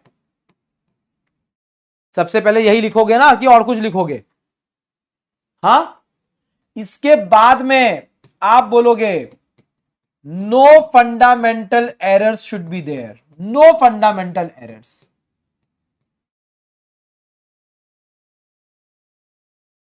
मतलब क्या क्या नहीं होना चाहिए राजा?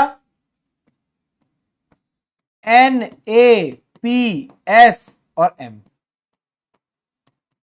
नेचर ऑफ ट्रांजैक्शन, पर्सन और parties involve,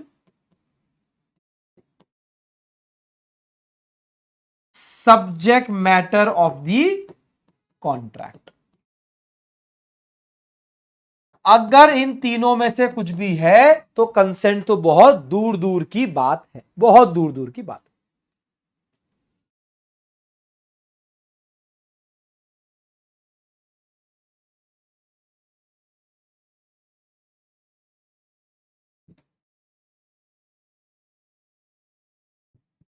In such cases, real consent, in cases में रियल कंसेंट जो है, हा, इज मिसिंग और एब्सेंट। सिंपल सी बात। अब इसके बाद में आप कंसेंट बोलोगे तो इसके बाद में आएगा फ्री शब्द। और फ्री शब्द मतलब क्या होता है? फ्री शब्द जैसे ही बोलोगे तब ऐसा बोला जाएगा कि भैया अब आओ अपन बात करते हैं। It should not be caused, it should not be caused by cohesion, मैं सारे नहीं लिख रहा हूं, cohesion, undue influence, fraud, misrepresentation and mistake.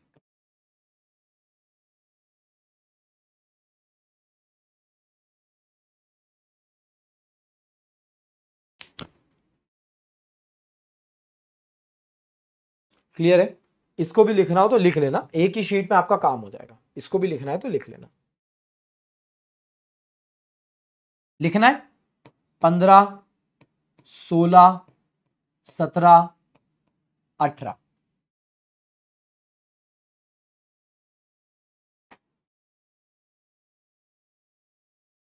Mistake के लिए आएंगे 20, 21 और 22।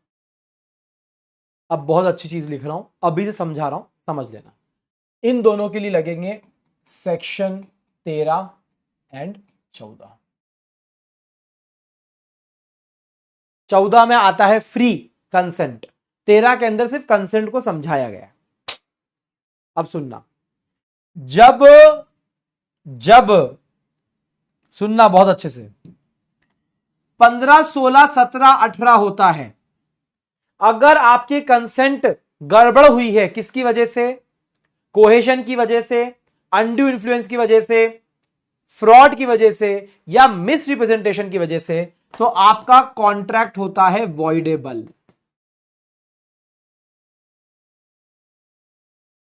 पर अगर मिस्टेक की बात होती है, मिस्टेक में आपका कॉन्ट्रैक्ट होता है,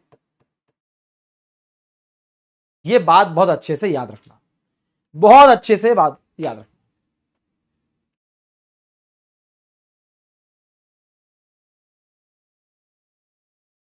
तुम्हें सोचता हूं मैं शाम सुबह।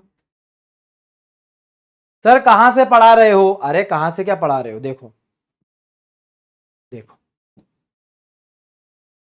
बहुत इंपॉर्टेंट शीट है। अगर इस तरीके से बनाना है तो बना लेना अपनी नोटबुक के अंदर। अभी 2 क्लासेस के अंदर यही चलता जाएगा, क्योंकि एक एक पॉइंट का डिस्कशन करने वाला हूं, एक एक पॉइंट का डिस्कशन करने वाला हूं। कोहेशन, अनड्यू इन्फ्लुएंस, फ्रॉड और मिसरिप्रेजेंटेशन और इनके सेक्शन, इन चारों केसेस में वॉइडेबल होता है। वॉइडेबल का मतलब तुमको पता है कि at the option of one party, एक पार्टी उसको वॉइड बना सकती है। मिस्टेक के केस में ये सेक्शंस हैं, यहां पर कॉन्ट्रैक्ट का जो रिजल्ट है वो वॉइड होता है, वॉइड होता है। देख लो, देख लो क्या लिखा हुआ है, मैं नहीं बोल रहा हूं, मैं नहीं बोल रहा हूं, देख लो। Consent to an agreement is caused by CF, misrepresentation and undue influence. The agreement of a contract is voidable at the option of one party. When the consent is vitiated by mistake, the contract becomes vitiated। मतलब होता है disturbed। vitiated अच्छा English का शब्द है बेटा, अगर लिखना सीख जाओगे तो मजा आ जाएगा। vitiated, VITIATED, विशिएटेड यानी कि डिस्टर्ब्ड या फिर कॉज्ड।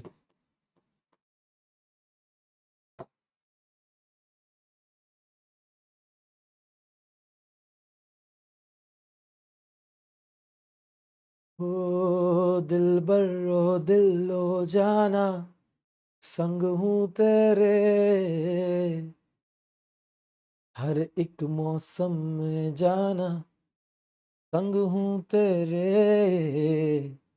अब इतने इम्तिहान भी।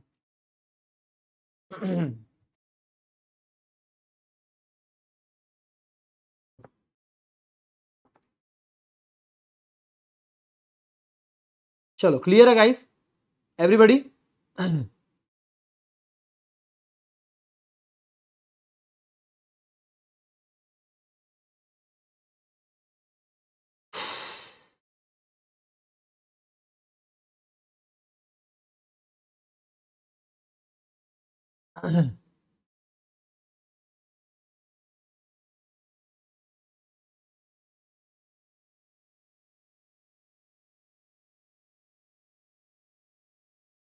क्लियर है? चलो ओके ओके, तो एक काम करने दो मुझको, जस्ट अ सेकेंड, हाँ जस्ट अ सेकेंड रुक जाओ।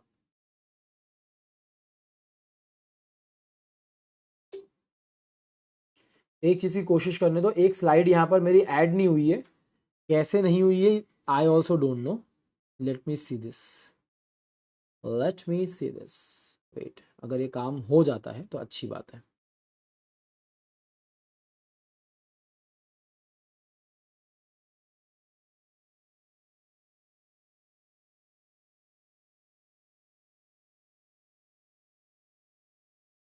लेट मी सी दिस, अगर होता है तो,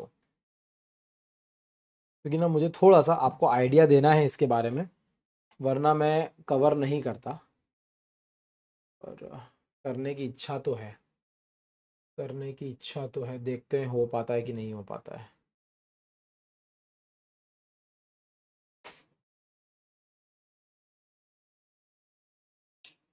आ जाओ, कोई बात नहीं।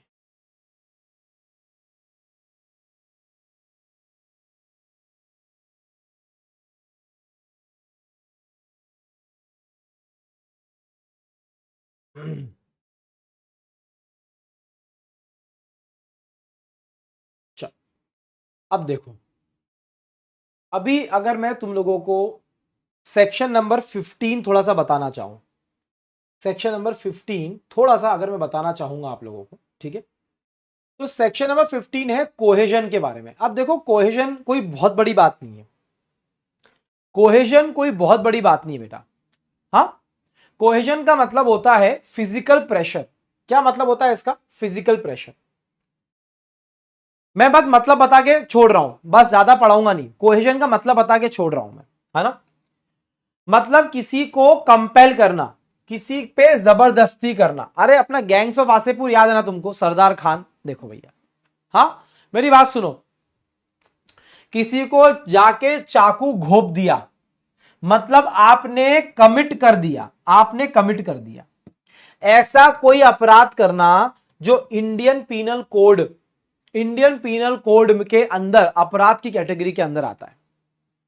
तो सर, किसी को चाकू वाकू मारकर जोर जबरदस्ती करके कॉन्ट्रैक्ट में उतरवा रहे हो, देखो ये लाइन बहुत इंपॉर्टेंट है। ये सारी चीजें हो क्यों रही है? ताकि हम किसी के ऊपर कंपेल कर पाए कि वो अग्रीमेंट के अंदर उतरे, यानी कि अग्रीमेंट पे हस्ताक्षर करे, अग्रीमेंट पे सिग्नेचर करे। सर जरूरी है कि कमिट करेंगे तो ही माना जाएगा? अरे सुनो, कमिट कर दिया या कमिट करने की धमकी दी है।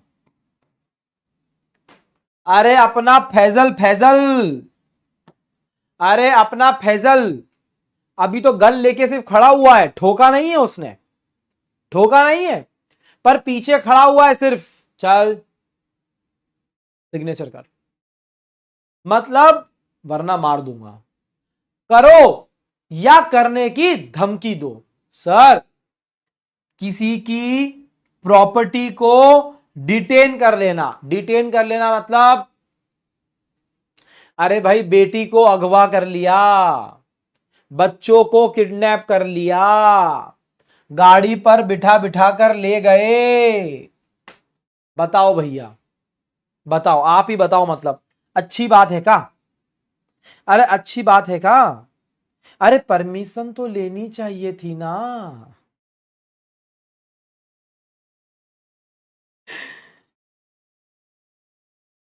परमिशन तो लेनी चाहिए थी ना। हाँ, ऐसे कैसे छू लिए तुम, जल्दी बताओ, ऐसे कैसे गाड़ी पर बिठा लिए तुम, किडनैप करके ले गए तुम हमको। हाँ, और अब बोल रहे हो, अब बोल रहे हो कि सिग्नेचर करो, वाह बेटा वाह। सर, क्या ये सब कुछ कोहेजन के अंदर आता है? The answer is yes. Cohesion का मतलब होता है किसी अपराध को कमिट करना, अपराध करने की धमकी देना, जो इंडियन पीनल कोड या हमारा हिंदुस्तान का लॉ जिसके लिए मना करता है, किसी की प्रॉपर्टी को डिटेन करना यानी कि अपने कब्जे में रखना। हां सर, इन सब के पीछे इंटेंशन क्या है? इन सब कार्यों के पीछे इंटेंशन है कि सामने वाला अग्रीमेंट पे सिग्नेचर कर दे। अच्छा मुझे एक बात बताओ, सर किसी को ऐसी धमकी देना कि तुम सिग्नेचर कर दो वरना मैं अपनी खुद की जान ले लूंगा, यहां पर चाकू रख लिया, अरे यहां पर चाकू रख लिया कि जल्दी सिग्नेचर कर वरना मैं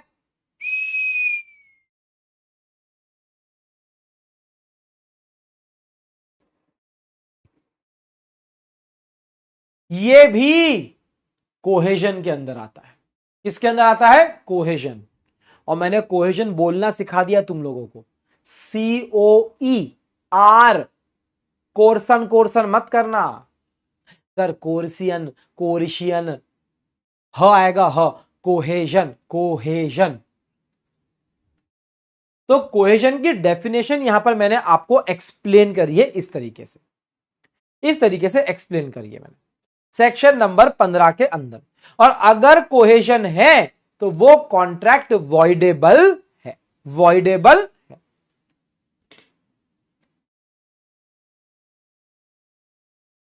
मतलब सर एक बात बताओ,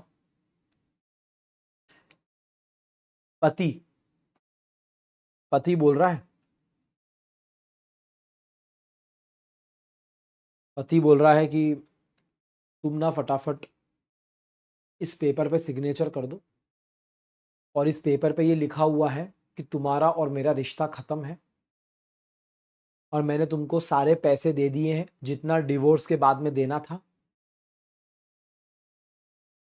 अब तुम और ये अपना बेटा, तुम और अपना बेटा, तुम दोनों का मुझसे कोई भी रिश्ता नहीं है।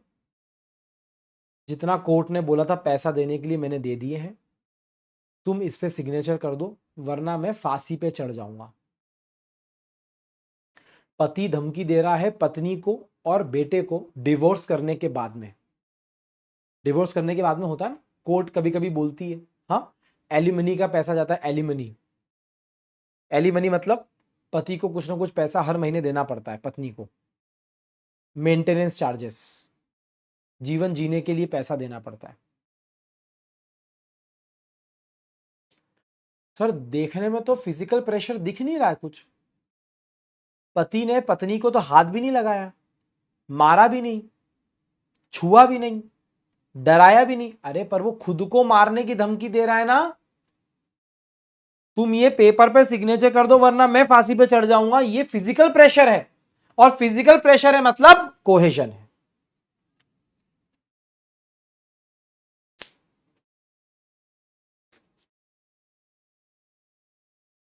अच्छा एक और चीज बताओ, ये जो प्रॉपर्टी डिटेन करने की बात चल रही ना, प्रॉपर्टी डिटेन करने की बात, मेरी बात सुनो।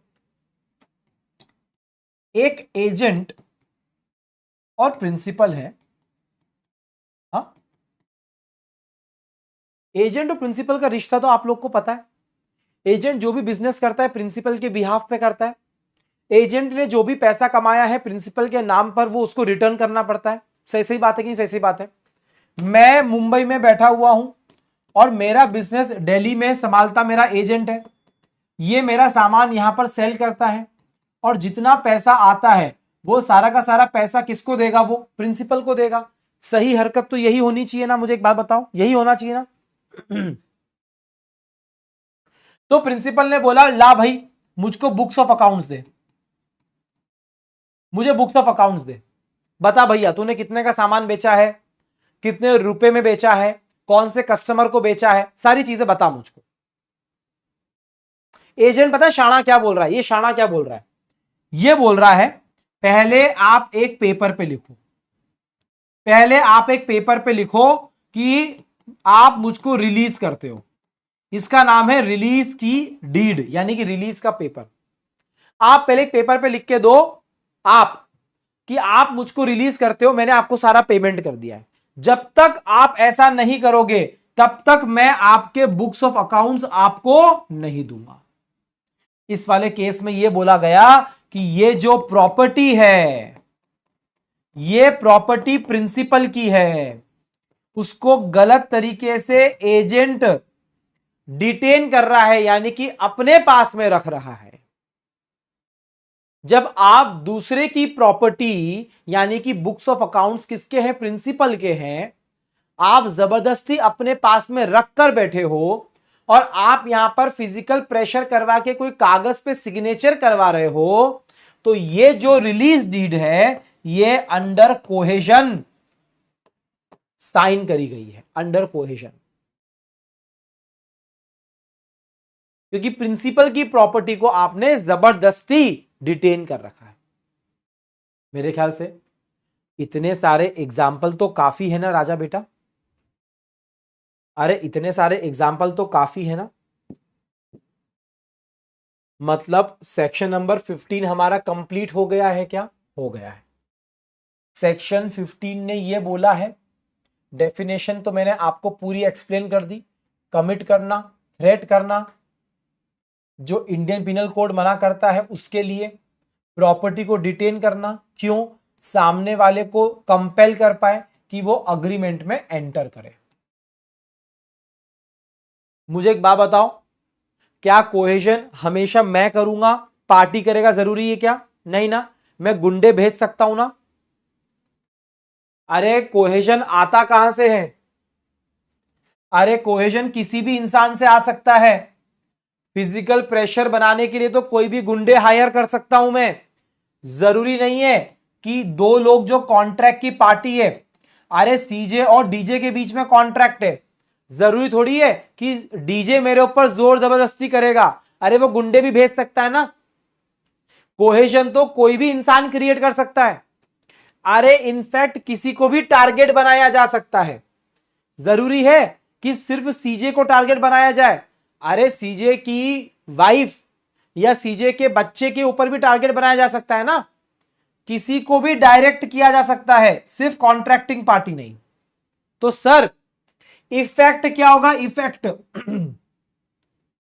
इफेक्ट आएगा सेक्शन नंबर 19 के अंदर। सेक्शन नंबर 19 ने बोला कि अगर कोहेजन होगा तो वो जो कॉन्ट्रैक्ट होगा वो वॉइडेबल होगा। ये जो आपको ऑरेंज ऑरेंज लाइन दिख रही है डॉटेड, ये ऑरेंज लाइन जो है ना, ये सभी सेक्शन के अंदर दिखेगी आपको। 15, 16, 17, 18, 19, इन सभी सेक्शन में दिखेगी आपको।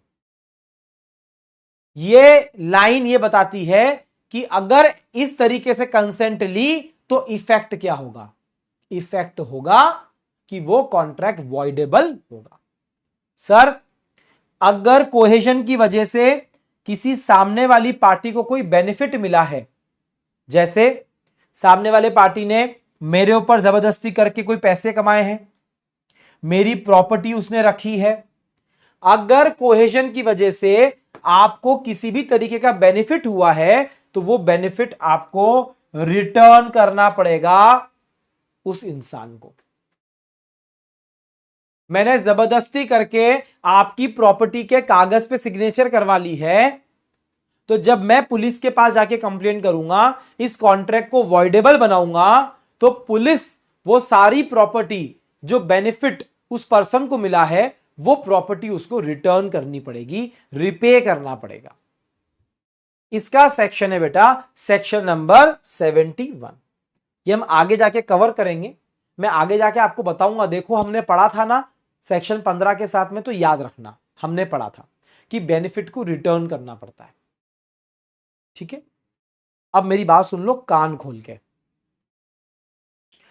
ये टेबल्स अपने आप में कंप्लीट है। तुमको ये जो मेरी मैगी टेबल्स बनी हुई है, यहीं से आपको कोहेजन के नोट्स बनाने हैं।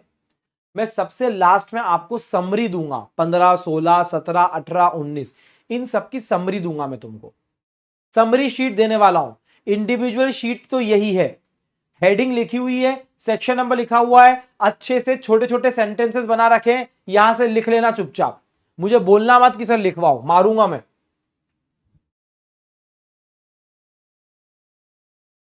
ठीक है, चलो डन है भैया, आज की क्लास डन है। कल पढ़ाऊंगा अनड्यू इन्फ्लुएंस। अरे मजे आने वाले हैं, ऐसे ऐसे एग्जाम्पल लाया हूं ना।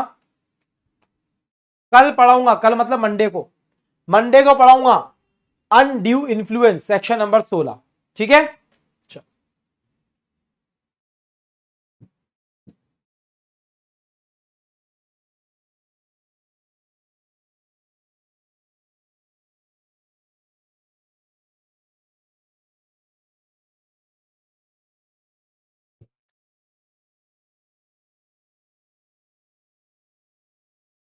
चलो जाऊं। आज वीडियो कॉल नहीं हो पाएगा बेटा यार, प्लीज यार, आज वीडियो कॉल नहीं हो पाएगा, अगली बार करेंगे वीडियो कॉल। हाँ वीडियो कॉल में बहुत टाइम वेस्ट हो जाता है बेटा यार। करूंगा, मैं करूंगा, मना नहीं कर रहा हूँ, मैं करूंगा, वीडियो कॉल करूंगा, पर आज नहीं करूंगा। ठीक है, चल। Okay guys, thank you so much, bye bye, take care, and I will see you in the next class. Monday को मिलते हैं। सारा रिवीजन अच्छे से करके रखना, जो जो पढ़ाया है वो सब कुछ अच्छे से करना, ठीक है। और आई होप आप लोगों को मजा आ रहा होगा। Thank you so much. This is CJ signing off for today. I will see you in the next class. ठीक है, bye bye, take care, until then. ठीक है गाइस, बाय।